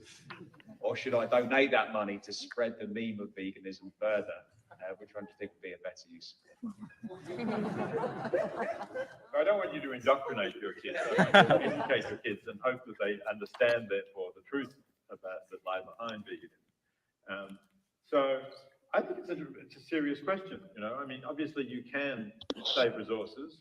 I'm not sure, how you cash out the cost of bringing up kids, but it is substantial. Eventually, they will no doubt earn something back, and you never know, look after you in your old age. But yeah, I think it's a serious question. But I just do think people should think about as a downside of doing what you're suggesting, not having children, but trying to spread this message. I think a downside is that we don't know what it is that leads people to be ethical, whether there's a genetic component into it or whether it's entirely environmental. But if it is environmental, I'm sure that parental influence in the home that you reared in and the example your parents set and what you're used to eating is all relevant. So I am somewhat concerned about the fact that there seems to be this tendency, as you say, in the vegan community and in general, and people who think about the long-term future of our planet, that they're not going to reproduce. And not all of them are going to say, and if I don't reproduce, then I will use the money in the way that you suggested. Some of them may do that, but some of them are not going to do that, I know. Thank you.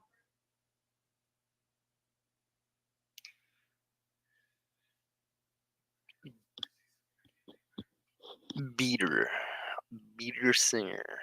Why you always do this? weren't very ethical at all. I think if you eat your kid, they'll turn out carrying a boat after that.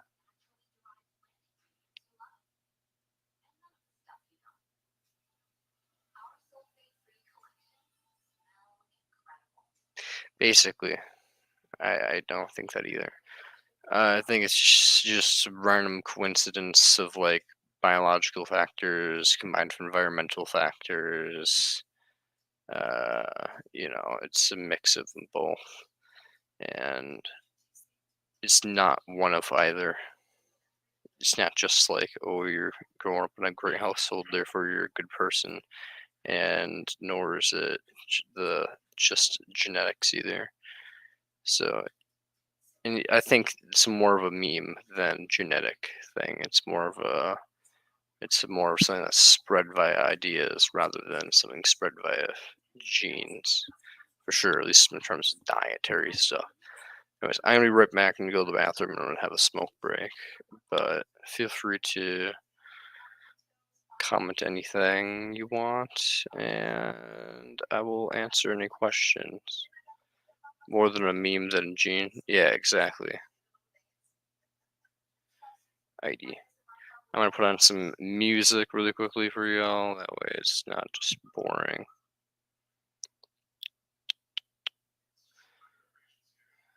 Feel free to mute the chat then if you're gonna be listening to anything in the background. You'll see me coming back.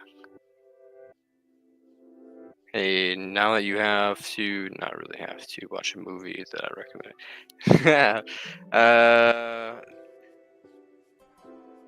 I will watch a movie that you recommend to me eventually.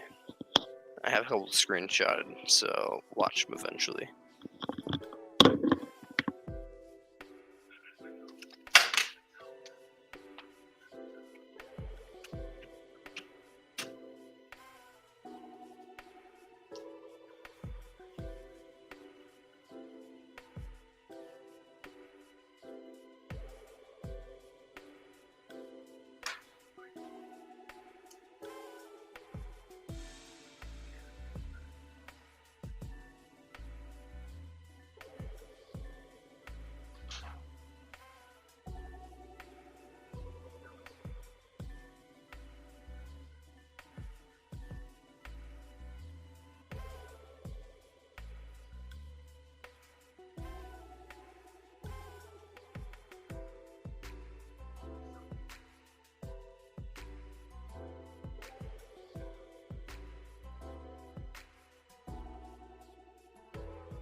I think you recommended me a movie before. Let me see.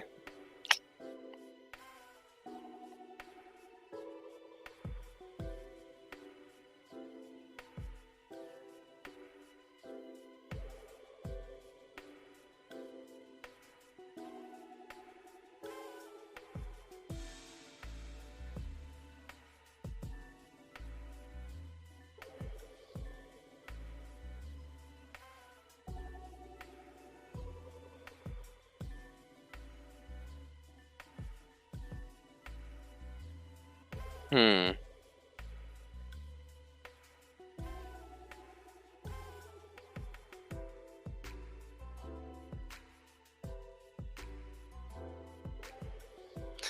Maybe not. Maybe it was someone else. But there's some horrifying things near Gyler. Let's see. And being there, listen to this.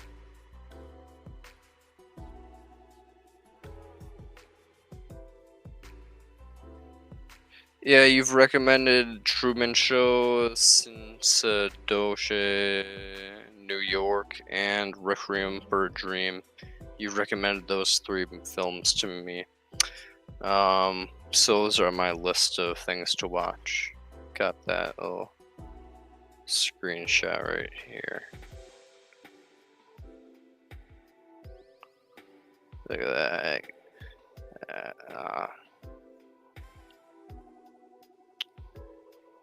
Boom. It's you.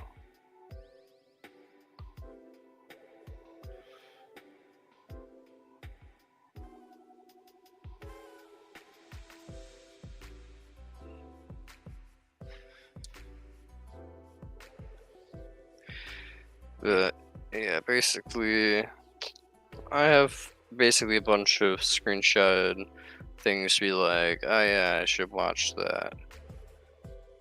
Because I'm a big movie buff. Not a huge movie buff. I have friends that are more movie buffs than I am. But I like movies. This is just first impression. Awesome Truman Show. Truman Show is just because we're talking about like really Inception-y things that like feel like the world's like set up. Like, trippy stuff.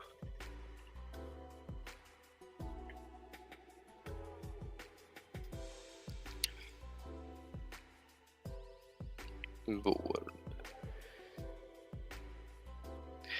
Oh, I didn't talk about this yet. Guys, I want fish. The reason I'm really sunburnt, I know it's hard for me to watch shit people recommend. I'm sorry. Yo, guys, the reason I'm so sunburnt is because I went fishing with my mate Darian on, like, I don't know, a couple days ago. More stories, I caught 3 fish. So, yeah, 3 fish. So, more, yeah, I'm doing my efilsit thing out here, you know, catching fish. So, getting my own meals directly, doing the most ethical thing one can. Finally, I'm out here doing the good work.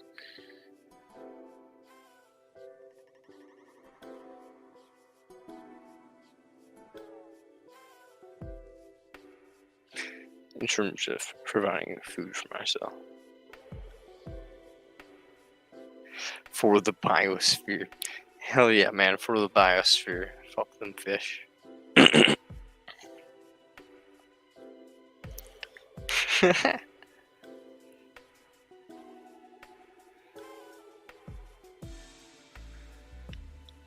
But yeah, man, it's just maximizing the ethics. You know, go fishing, do activism, live stream, big bull. You know, try to do the maximum. You know, it's just what you can do. I could do more. Obviously, I could like dedicate my whole life. But you know, was your first time fishing? I didn't catch any my first time. No, I went fishing before as a kid, so I've been fishing plenty of times in the past. I just haven't went fishing in like nearly like half a decade or some shit, so it's been a while. But Yeah, it's been like half a decade since I fished, so like at least 5-6 years. So yeah, it's been a fat moment, but I caught 3 fish, and just random person was like, "Oh, here's a fish." So we got 4 total. Great stuff.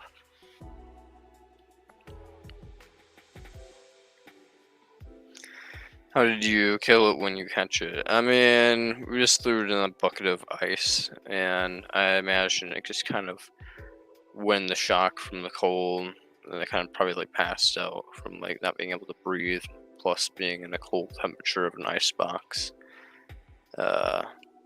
So maybe it didn't kill it, but I'm not entirely sure. If it didn't kill it, then unfortunately it was preserved for a long portion of time. But given it would die probably a slow death in the water, given that their blood coagulates whenever they get bitten by things, you know. Yeah. I hear it's still conscious when you freeze them, lol. Well, shit, I heard that too, but I wasn't entirely sure. My friend Darren was like, nah, but he's one, kind of a liar. Two, he doesn't really know much about chit for chat when it comes to biology. So you might be right, fish probably were aware. But, hey, when it comes down to it, fish coagulate when it comes down to it, their blood does, whenever it's contact with water. So if it would have gotten eaten by a bigger fish, unless it would have got swallowed one bite, probably would have died a pretty brutal death either way. So, being a little cold boy for a bit is probably not as bad as being alive for an extra couple of years and then being chomped down over the course of a couple of minutes or a minute and then digested in stomach acid or whatever while still alive. Either way, it's going to be unpleasant. Nature's not a good place. So I got a meal out of it and it didn't reproduce and its suffering is over. So I call it a win. I call it a win.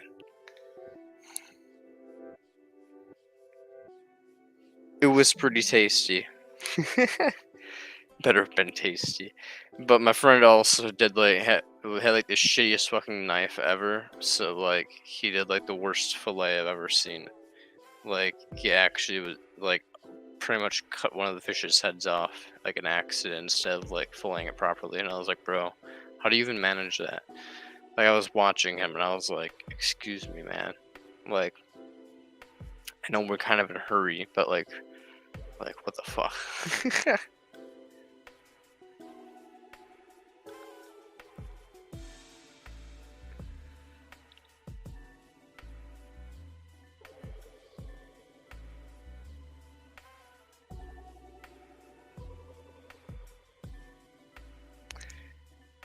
Let's check again.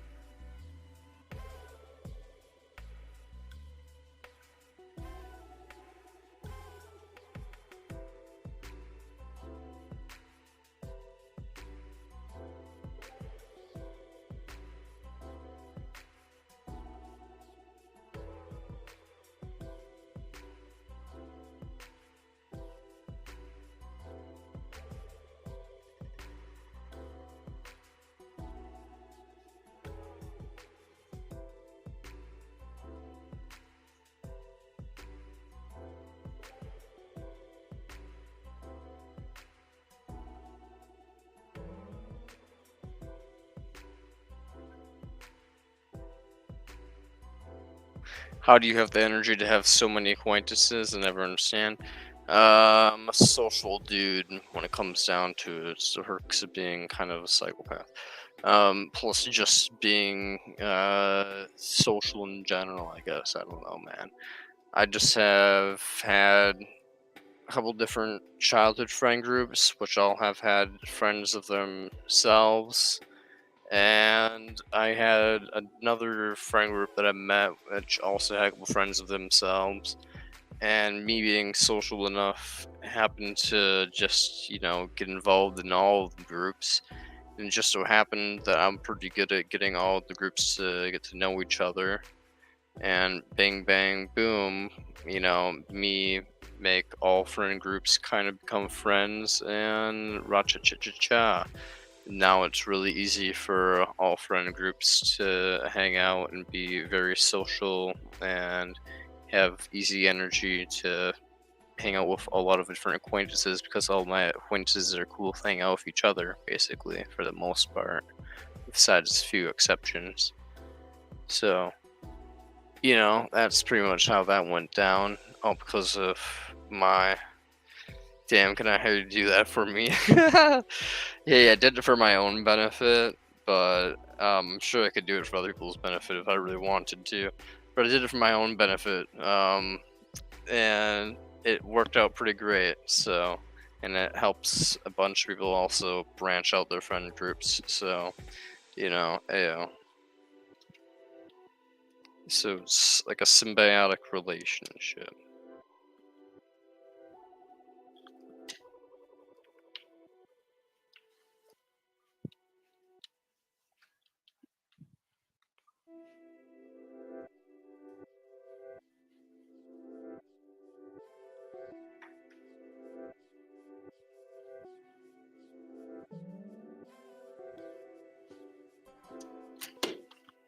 Christ. I'm gonna plug my charger by walking over the cord.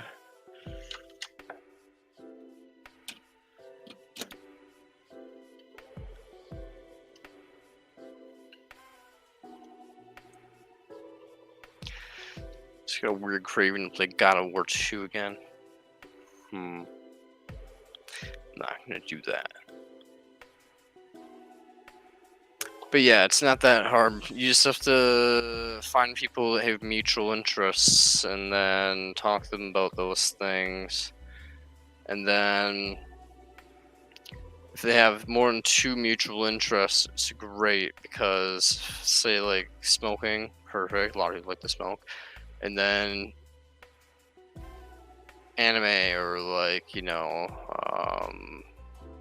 anything basically.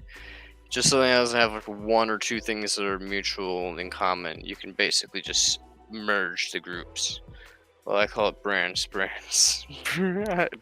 services, extend your social search, social reach. Yeah, exactly, my dude. I like that. I would maybe be able to make such a service in the future. Smoking is a mutual interest. Crying.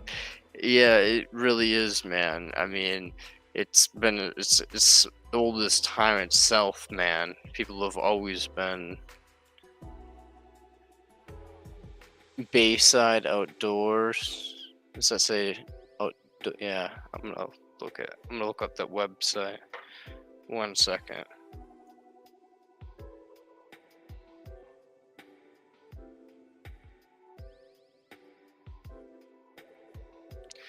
I like to look at campers. My bad. So true, but so sad. It really is.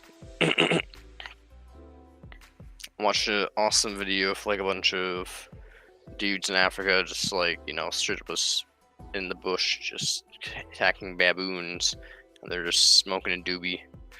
Moral of the story is, even back in the ancient times, we were getting litty titty off of weed before we battled baboons.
The Zaza changes you.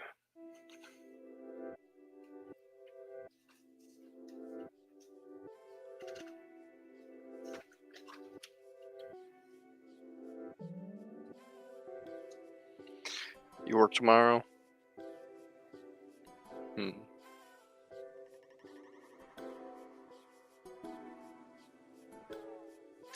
You make Hancock's video really quick? Yeah, go for it, my dude. I'm just gonna be straight vibing here.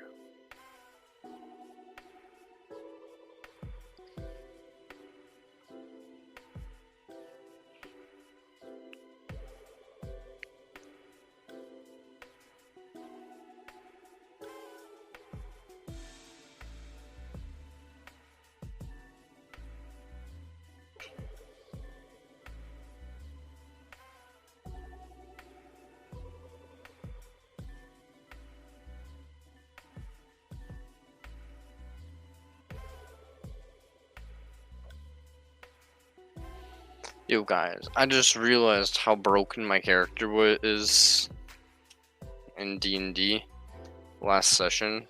I made one of the most broken characters ever, guys. You don't understand.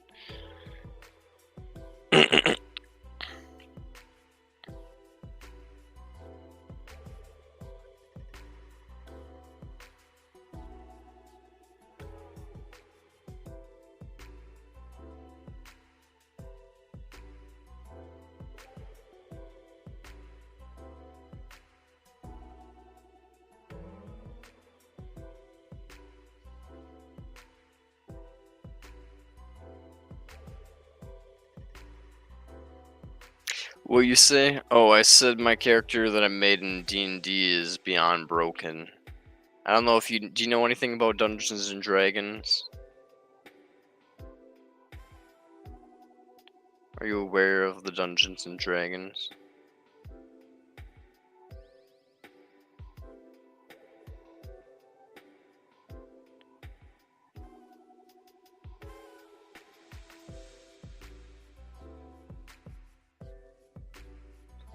Like, in terms of damage, I should say, like, what is considered, like, high damage, what's considered, like, low damage, and, like, what's, like, a whoa to a roll.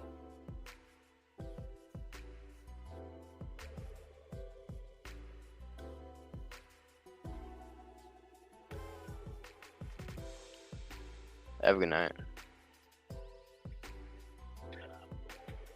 Yeah, sure.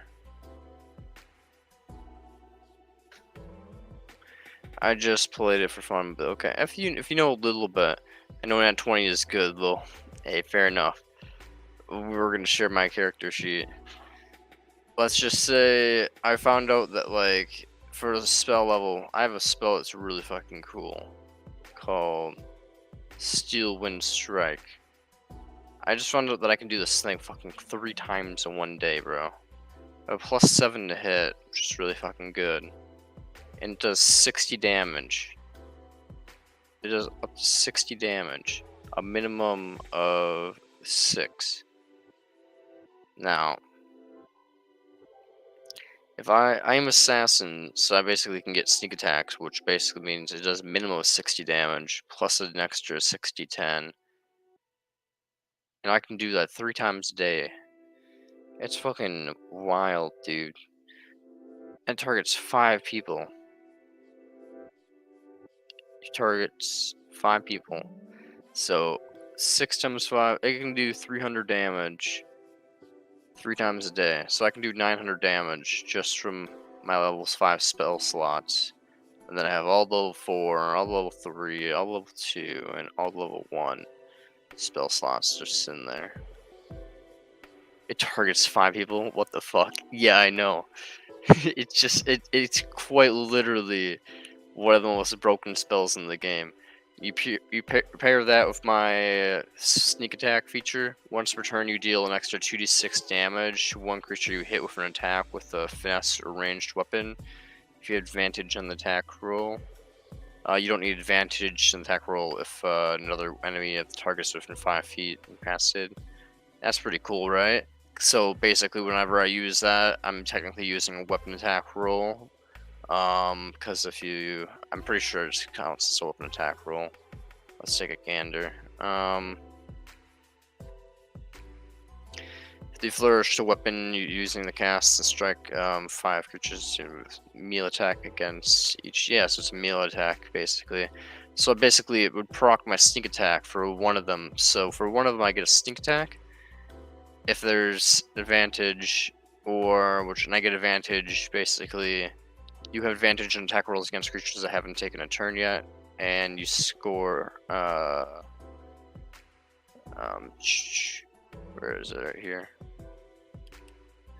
And you score a critical hit on surprise creatures. So basically, I automatically have advantage right away. So automatically, when I use that, I'm basically straight up from the beginning. They're not going to see me because I have like a plus 10 to stealth. So basically, they aren't seeing me for shit. I'm just sneaking up behind them. I get a sneak attack on one of them, and then every single thing that doesn't see me gets critical hit. TM's gonna have to nerf you or buff the enemies. Basically, man.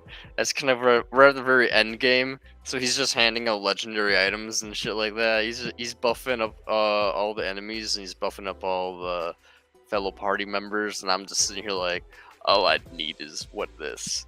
Because frankly, I fucking love playing as Zilly. Zilly's just a fun character. Great personality, just real like perverted like woman who's just going around like. But Zilly has some beefy stuff that Zilly can do. Okay, here's the thing. Zilly's a conjuration wizard assassin. Now, assassins have bonus action, cunning action, meaning they can disengage, they can dash, or they can do one other thing. I forgot what the fuck it is. Hide. So I can basically dip out of combat, hide in combat, or run. And last session, I pretty much put myself in an Otuku's resilient sphere in the very beginning of combat. A sphere of shimmering force encloses a creature or object of large size within range. A lot of times you'll use this to enclose an enemy. I used it on myself. Nothing, not physical objects, energy, or other spell effects can pass through the barrier, in or out, through a creature in the spell can breathe in there. The creature in the sphere can breathe there. Is immune to all damage, and a creature or object inside cannot be damaged by attacks or effects originating from outside, nor can a creature inside the sphere damage anything outside it. The sphere is weightless and just large enough to contain a creature or object inside. The closest creature can use this action to push against it and roll around. So basically, I can only roll at half speed. But if you're a rogue, you can use dash action as a bonus action, so I could actually move at normal speed. So basically, I'm just like this thing. It's inside this immortal sphere, rolling around at normal speed, just running across the battlefield. And yeah, I can drop that at any time and activate it again, and I can do it 3 times a day.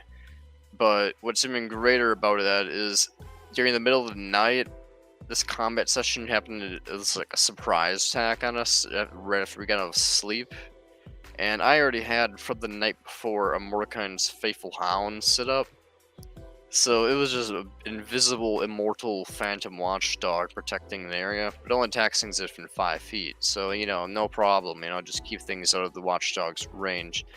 Unfortunately for enemies, I have a spell called Vortex Warp, which means you magically twist space around another creature you see within range.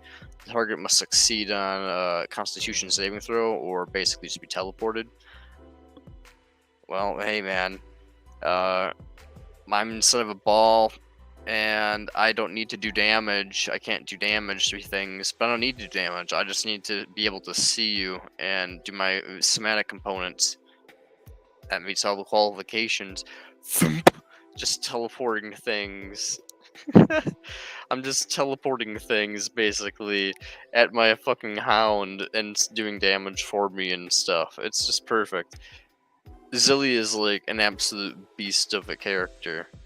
So do you have any voice acting when playing this character? I mean, yeah, I just kind of talk like this, with like a slightly feminine voice and like, and like flirtatious tone and stuff like that.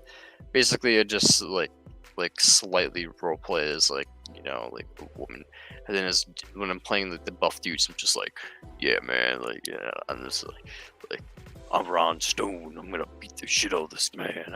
I don't fucking know. They basically, you get it. Basically, just like change the gruffness in my voice if I'm playing a dude, and like more like high pitched voice if I'm playing a woman. But it's nothing too exceptional. But it's mainly just for laughs.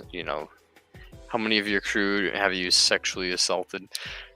Hey man, only 2. One of them was completely consensual. He was completely down. The other one, I haven't touched at all, but I may have harassed a few times. But as a utilitarian, I wiped their brains with gift of gab. It's okay. You just you flirt, and then you know they're not gonna take it right, so you just purposely do gift the gab on their characters so that everybody within a 30 feet radius just forgets what you said. Oh, sorry, everybody within 5 feet of you forgets what you said. And then everybody around you also hears that. So it's just like an inside joke between everybody outside of 5 feet that heard you say it. And then, everybody within 5 feet is just like, the utilitarian is wild. As utilitarian is wild. Yeah, basically, as a utilitarian, it's very wild. It's just like, I'm just like, hey man, I just flirt with you, but then you forget it, so you don't actually know. So no one's actually heard the flirtation, canonically speaking. And no feelings are hurt. It's just a funny haha for everybody else. So it's the perfect joke. It's like a joke, but at someone else's expense, but they don't get to feel the expense after it happens. So it's the perfect spell. It's as a utilitarian. Wish I could do that IRL. Say, man, just call someone a dumb bitch and then just like make them forget. Just see the look on their face, like, hey, what the hell? And then it's like, you just Men in Black them, just,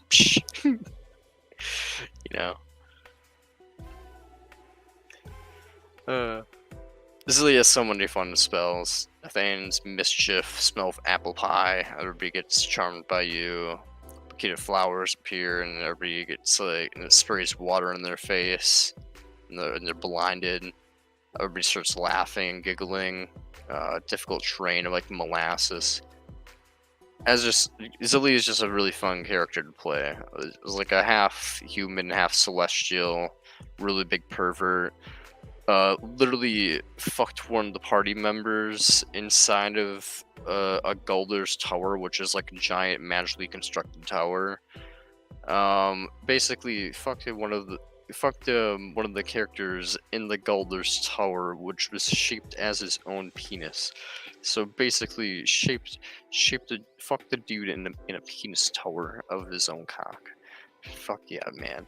We're having the most wild role play in our campaigns. It's hilarious. Honestly, our campaign is like a 10 out of 10. It's like really dark moments at times, really serious moments at times, and then the most hilarious, fucked up, funny role play where it's literally fucking a person inside their own cock house. Truly brilliant. D&D is just an amazing thing. D&D, where all of our friends' desires can come out, basically. Basically, how that went down is just he had a piece of paper and he was flirting with me, so he was like, I want to send you a dick pic. So he drew a medieval style picture of his dick and gave it to me as a dick pic, basically. And then a little bit later, I took out that and used to construct the Gulder's tower. So it was truly a brilliant roleplay experience. It was beyond 10 out of 10. D&D roller for desires. But yeah, Freud, he's out here teaching us the way. We have some great sessions, honestly. Are a bunch of murder hobos that help people out half the time. Murder hobo, freaking yay! Hey, how's it going, Anthony? Listen, Informer. We're talking about a bunch of random shit, like, you know. Oh yeah, dude. She also has slow. Slow is such a great spell. You alter time around up to 6 creatures of your choice in a 40 foot cube. 6 creatures, dude. And they must succeed in a wisdom saving throw or be affected by the duration. Its speed is halved, meaning whatever its speed is, cut that in half. Amazing for a 3rd level spell already. It takes a -2 penalty to AC. Oh my god. And dexterity saving throws. Oh my god. And it cannot use reactions, meaning you can attack it and then walk away from it. Oh my god. And it can only use an action or a bonus action, not both. Oh my god.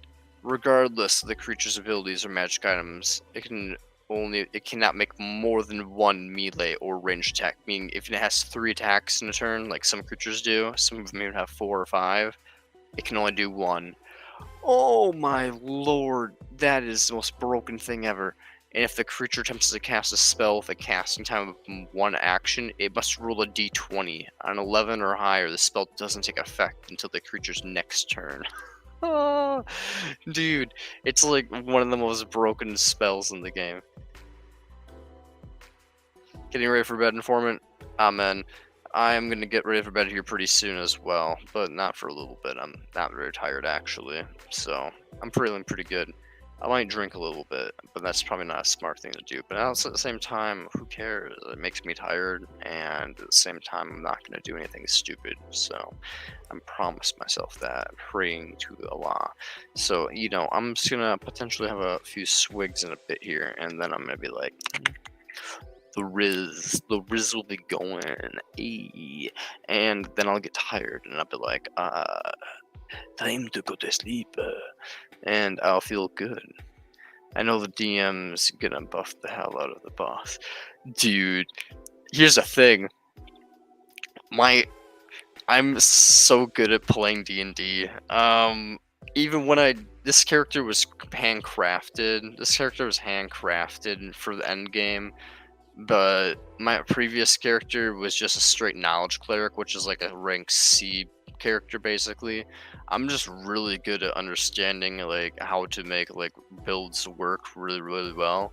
And so I just had like this most nice, yes, alcohol is great for sleep, fuck melatonin, amen. But yeah, basically it had some beefy stuff that could like send demons and devils like straight to the Shadow Realm, which is an undead as well, which is really powerful. Had some crazy shit where I could, yeah, in general, just a bunch of really crazy shit that Frosty could do that was really strong, but Frosty ended up dying. So now we have Zilly, and Zilly is fucking awesome and so much fun to roleplay. So honestly, Zilly is so much fun to roleplay. Frosty was really fun to roleplay, and Frosty had the most amazing utility spells in the entire game. Frosty, here we go. We're gonna take a gander at Frosty. I'm gonna show you all Frosty. Zilly is awesome. Zilly is literally just amazing. Minor conjuration. I can literally make any object I want appear, basically. So long as it's under 10 pounds, I can make an object appear in my hand. I can make a bowling ball, I can make poison, I can make anything. I can also teleport myself or other creatures. It's fucking great. Zilly's just amazing. And I have luck points. Guys. I can force myself or attacks rolled against me to re-roll, including saving throws. So Zilly literally just can never take damage. Zilly just is basically just blessed by the gods. Quite literally why I said she was a half celestial, because this character is just blessed by the gods. It's just so OP. Now, we're going to go to my original character, which survived all the way at level 12, but then was killed by its own amazing plan, which went awry. And yeah, it was really awesome at the same time. So, Frosty's just cheating. I am not cheating. How am I cheating?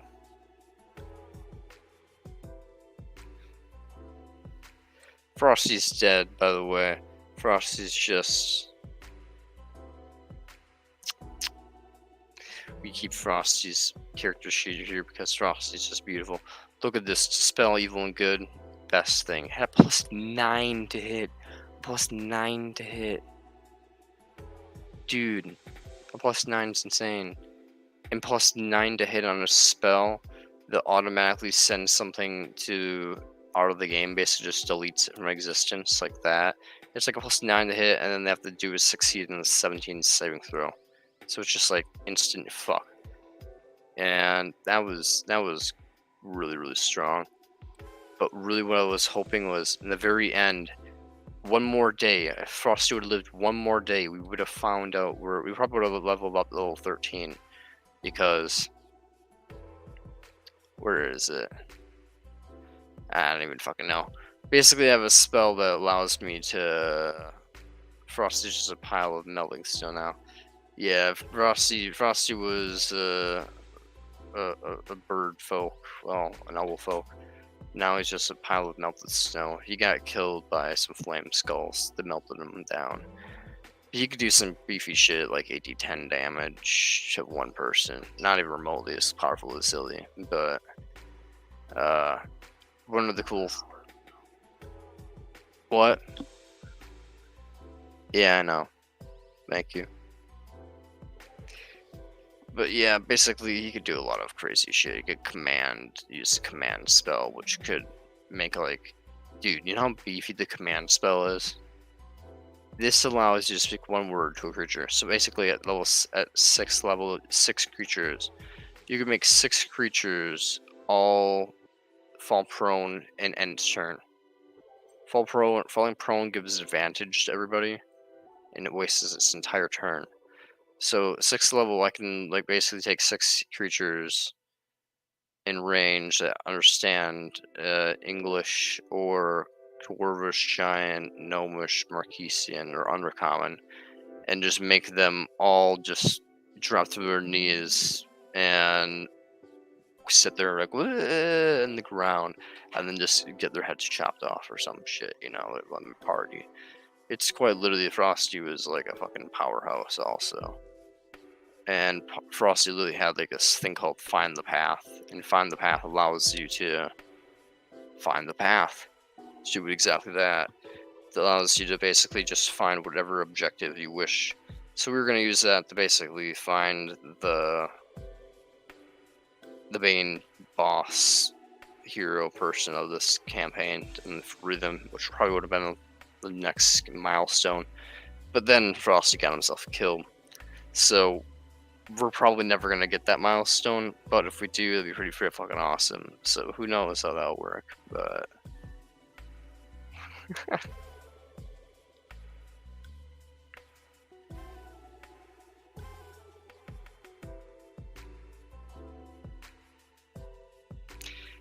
Rip Frosty.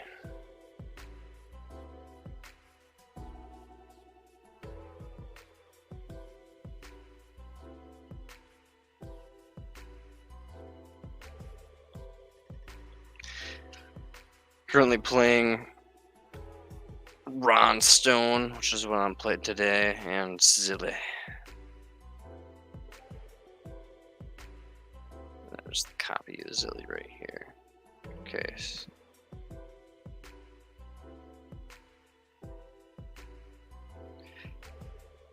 Yo, dude, D&D is the funnest game ever. It's just like D&D is life. Once you start playing D&D, you cannot stop playing D&D. It's just so much fun.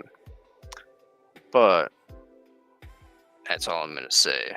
You gotta play D&D. You gotta get into it for a little bit, and it'll just you'll get addicted to it, and you'll understand what I'm talking about.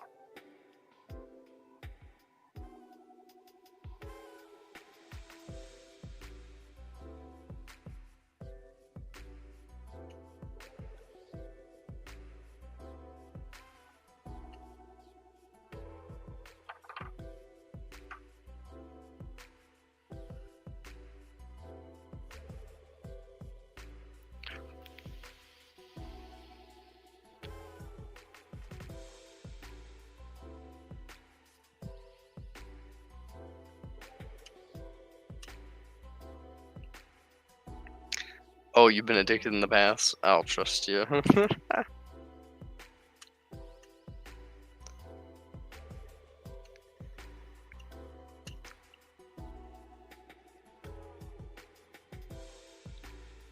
See, you know what? When I made Zilly though, I didn't realize how OP I made Zilly though. I accidentally didn't get deep into all the spells and builds and mechanics though. Yeah, there's some like you can basically make some crazy builds. Here's the thing. If I could get 2 more levels, basically if we went to 14 of this campaign, Zilly can basically double in power because there's a class called what are they called? There's a class called Cleric, and the Clerics have a thing called Grave Domain. Grave Domain allows you to do vulnerability, which makes you basically do critical damage, but it's not considered critical damage, it's called vulnerability. So basically I could make Zilly do 60 times 2 times 2. So basically like 180 damage to 5 different people. So yeah, it's some deep builds you can get into.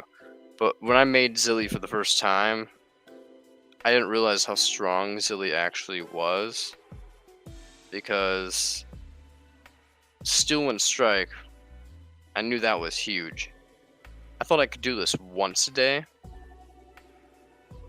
and then I went to my inventory and I got a spell storing, which allows you to store a spell level up to level 5. So I was like, oh, okay, now I can do it twice a day. But I forgot that wizards have a feature called Arcane Recovery, which once per day when you finish a short rest, you can choose a spell and recover up to level 5. So basically, Zilly can use her fucking Steel Wind Strike fucking 3 times in one day, which basically just means 3 combat encounters to just get like everything just gets like half health. Like everything in 30 feet just dies if I want them to. Last fight I purposely didn't do that just because I was just like, I'm gonna let everybody have a little bit of fun. So, but also the DM was played smart and let so like half the encounter like took place on like a different side of a wall, so I couldn't technically do that to all of them if I really want to. But then I also just dispelled the wall structure that I made, so I was just like, now you're all in my range. But I also was just like, at this point I'm gonna let them hard just clear them out. It's more fun that way. So I just rolled on my hamster ball. But frankly, Zilly is just an absolute powerhouse. Literally, it's a fucking rogue mixed with a wizard. It's one of the most powerful builds you can make at this level, if not in the entire game. It's a conjuration wizard. Conjuration wizards aren't even that strong, guys. It's just when you stick that specific spell on anything of a rogue, it just gets really powerful really fast. Rogues are not meant to have wizard abilities. Gotta save the best stuff for last. Yeah, exactly. I didn't play this in the very beginning of the game because it would have been a lot different in terms of build wise, but 2, wizards is just really broken, man. So I was just playing cleric, which is really balanced. I'm almost hoping for other people that they can.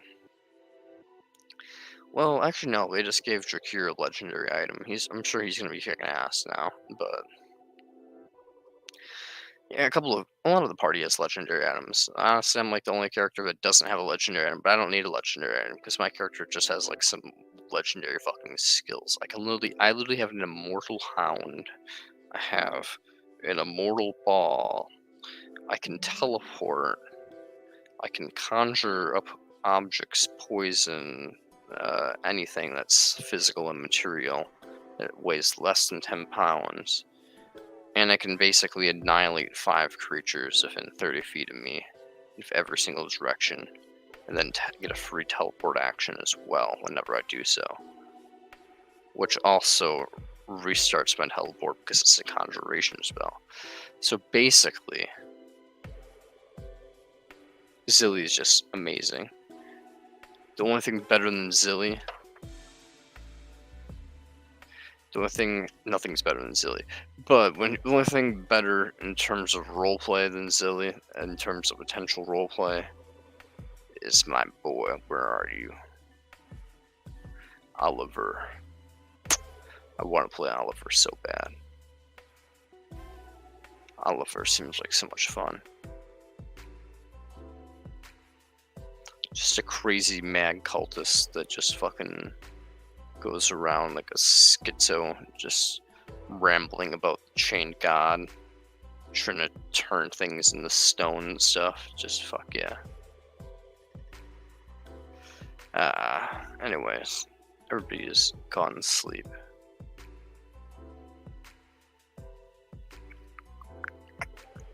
E pluribus unum.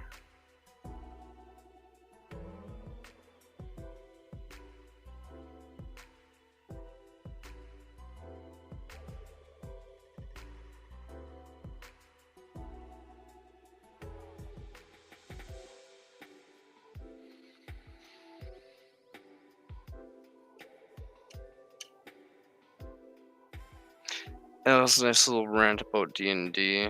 Now we're gonna no longer talk about D&D. Yeah, I know, I'm about to pass out. Yeah, we're gonna stop talking about D&D for a little bit here, because, you know, it's fun for me, but for you guys and everybody watching, it's just kind of like mildly interesting. I like when you're happy, Brad, but, you know, I have no fucking clue you're talking about. So I 100% understand. Plus, it's also probably just late at night. Hee hee hee. Let's watch this. Another invented video. Yeah, change of pace. Make some invented videos. Oh, comments. This just seems like it's worth it. What the hell? Yeah, I haven't bothered with comments because they suck. You know, Amen. They're not even the critiques aren't even worthy of mention. It's just nothing even close to interesting. No contribution of any kind. Much.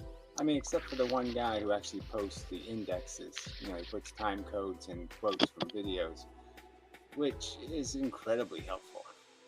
And you know, thank you for that. I really should do it to my own videos because I do tend to watch them, but I don't get to watch them on YouTube anymore because, you know, it doesn't play for a couple of days, so I don't bother. But anyway, that's a whole nother issue. So, the Revolt guy, joke. So it's always a joke. All right, what do I think about jokes? Live without them. They really don't do much for me. Yes, I mean, you know, you can't just sit here and go, oh shit, I'm on a bug planet. Oh shit, I'm on a bug planet. Oh shit, I'm on a bug. You know, you can't do that, you know, because you just can't. You can't survive that way, recognizing just how bad it is. You know, saying what's the worst person's, you know, who's having the worst next 10 minutes. You know, you just think about how bad the 10 minutes is. You know, some horrible thing happening. You know, they just shit a giant worm or something that's coming out of their ass and is, you know, trying to bite them in the neck. What the fuck? Oh, you can't do that. So yes, you need a joke to see past it all. I guess I sort of just joked, you know, in a sense, just to lighten it up a little. You know, try to stay afloat. Don't swim in the truth because man, the ass worm will get you. So you know, you have to stay above it to even have the opportunity to comment on it, because if you don't, you're just one of the crazy people licking the wallpaper. So in that sense, yes, but I don't know if it's, you know, it just doesn't. I don't think it does videos any good. I mean, the point of the video is try. I'll turn off the music. Thank you, Apple. To move them. I And knew to it have was comic on, reliefers but I lighting it up, listened to it's lo-fi, probably not helping. so I was just leaving it I on mean, I for guess no he thinks reason. he has an icon of a cat, who's like covered in oil or something, some tragedy of some kind, or stuck in a flood and just soaking wet. And I guess he thinks it's a funny picture. It's really Funny not. It's funny in picture. the sense that, okay, yes, it's horribly, like, what a loser, to Ha, fail kind of image hee of a hee. cat. And in that sense, it's funny, but it's not really funny. Well, anyway, so here's the joke. I own bear eggs and sell them to retards. They're actually coconuts, but I'm a shrewd businessman. So it's a pretty good joke. But, I just don't know if it's useful in my mission. I don't know. I tend not to think so, I guess is what I'm saying. That's what I tend to think. All right, man, cheese. Well, I need this video. Molly yeah, well, who cares about the stupid Molly shit? Yeah, people. Anyway, so the one I want to get to, John Reynolds. Unsubscribed. Love when people do that. Just get your blood going. Ooh, the guy wants to play. Okay. It's very disappointing that you decide to exploit somebody else's tragedy to win an argument. I'm not exploiting his tragedy. The asshole is selling the Wonderomic, right? This thing, life. And he's doing it with no fucking fingers on his hands, right? It's a blender. He's selling the blender. He has no fucking fingers left, right? And he's selling it as, it's the safest blender in the universe. This kind of thing. He's a fucking used car salesman times, like, combined with, like, if you took Mengele and you forced it, well, Mengele forced himself to have sex with a That's a used car good salesman. point. That's a This is good the kind of point. asshole you'd end up creating. Some asshole who can't learn a lesson, can't figure out what pain and suffering is, unless it's his. No, it's a perfectly valid point to raise to somebody who's selling shit. He's selling it, right? If he was just minding his own business, who cares? He doesn't have fingers. Mendham Okay, getting it's kind meta. of cruel to point out he has no fingers. But if he has no fingers for a fucking reason, which he's philosophically going to basically create more fingerless assholes, yeah, then it's worthy of correction. Fuck you. It's not a tragedy. It's a fucking reckless imposition. This isn't something like happened by accident. This happened by intent, and his whole rhetoric is built out of do it over again. The sperm made my kids. That kind of bullshit. He doesn't even take responsibility for having them, let alone raising them. Fuck you. He says it's cheap. No. That's as genuine and as real as it gets on this fucking planet, fucker. That's why we have the mess. That's why it's the mess we're in. Is exactly because of assholes like that. Reckless fucktards who can't see it when it's on the fucking wall in big bold print. I mean, the writing is on the wall in bold print, and they still pretend they can't read. Fuck you. Okay, further. It's chicken shit to take somebody else's loss and turn it into fodder for your frivolous, goony audience. Oh, you mean the goony audience that you're part of? You mean the frivolous audience that you were part of, that you're part of the definition of its frivolousness? Yes, I'd say it's a little less frivolous now, thank you. Oh, except you didn't really unsubscribe, right? Or, oh, no, you're the mystery. We don't know for sure, right? Oh, yes, we do know. John Reynolds, let's see. Did he unsubscribe? No, he didn't unsubscribe. Let's see if he unsubscribed now. It's a little bit later than when I loaded this page. Let's see. It'd be fun to watch. No, I'm still there. With Hoffladay, douchebag. Piro, douchebag. Well, the morbid atheist is the only person you're subscribed to that has half a brain. I mean, well, a full brain, actually. Everybody else, Thomas in the Bronx, Christopher Anderson, Mr. Happ, all these people are frivolous douchebags. So, yeah, good riddance is what I say. So, as an appropriate response to somebody who is unsubscribed, I think I'll block you. I'll help you out. Apparently, you couldn't handle the unsubscribe part. Idiot. Too chatty. I could do my cat as person. I know 90% of the Over people who back. watch your show. It's a show, right? Sure it is. It's really a big show. Do so because they get their rocks off on verbal abuse and negativity. All of YouTube gets its rocks off on crap. So that's true. It's true. Way too many people in the audience just are looking to be crap attained. Okay. And that's what all of these assholes who have an audience, the only reason why they have an audience is because they say they do crappy things or say crappy things. It's just a useless medium. And unlike you jackasses, yeah, you won't see me subscribe to anything. Okay. Except for a few people that have some, trying. People trying. And that's it. I'm not subscribed to anything big and wonderful. I'm not listening to any Joe Rogan shows or any of this other crap. The only people I listen to are the people I might make a response video to. And that's it. I'm not here to be crap-attained by this crap that's on this medium. And the only real value I've gotten out of it is the fact that, yes, it has all these physics lectures, which is really good. And you get to see some TV shows, that are science shows. I've been watching some of those, some of the documentaries and such, which aren't really science shows. They're just science propaganda. But anyway, they're bad documentary, which I guess I should just start making documentaries and quit pretending there's anybody in this medium worthy of a conversation, because there really isn't. They're all fucking sick, stupid time wasters. All right. Who really haven't thought about anything deeply.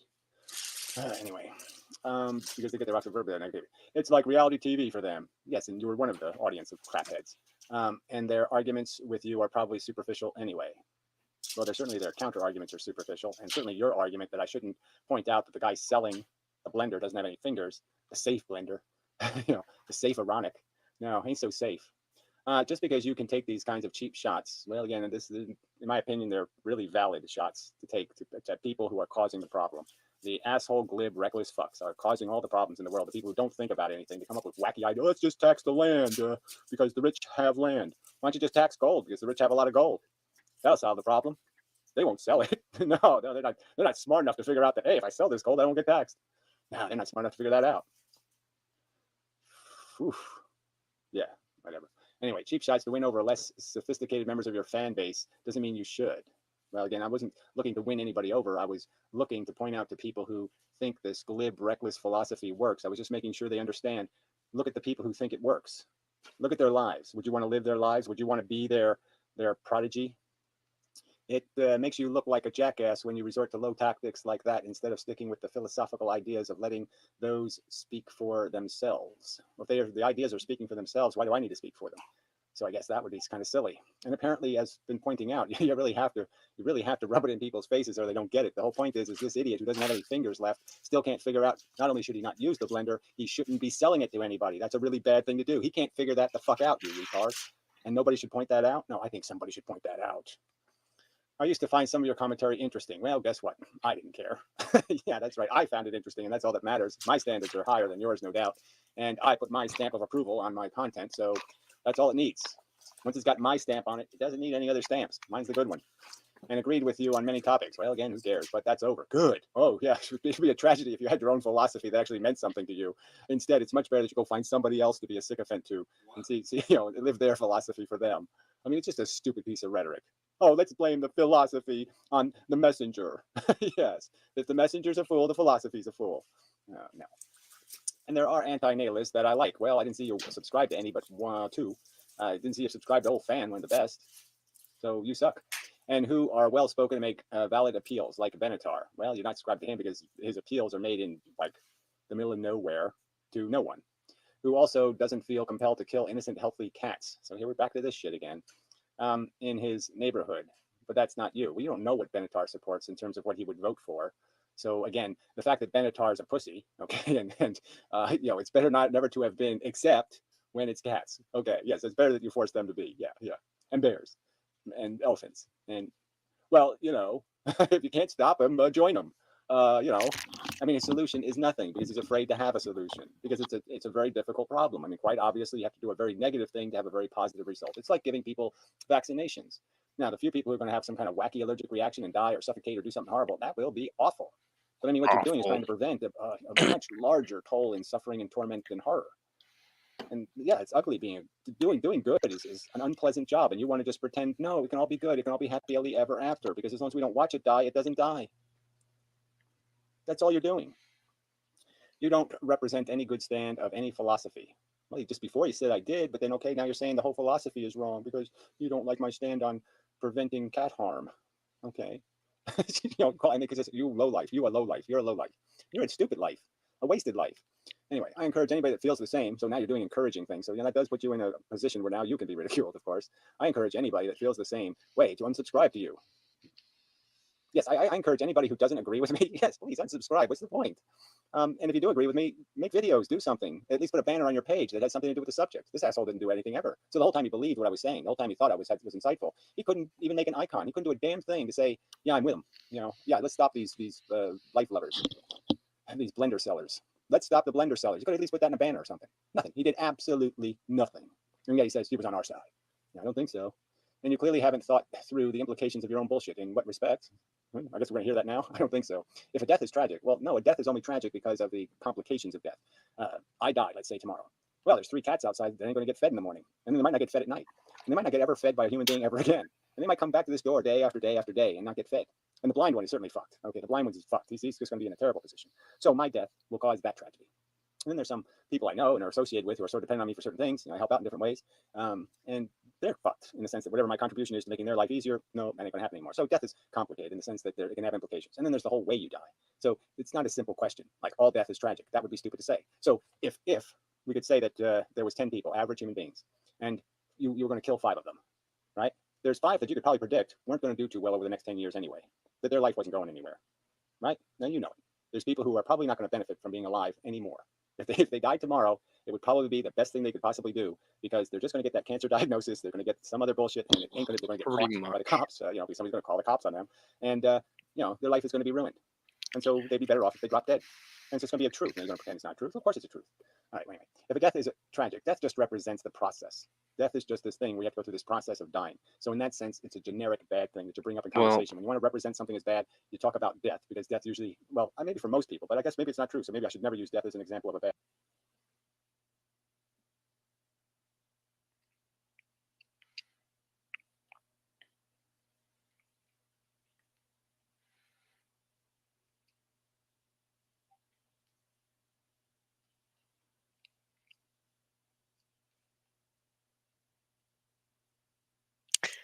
I think I'm gonna go to bed.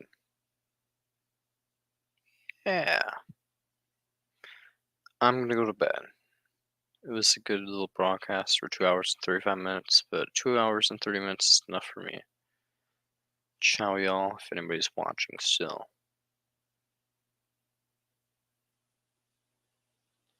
Have a good evening.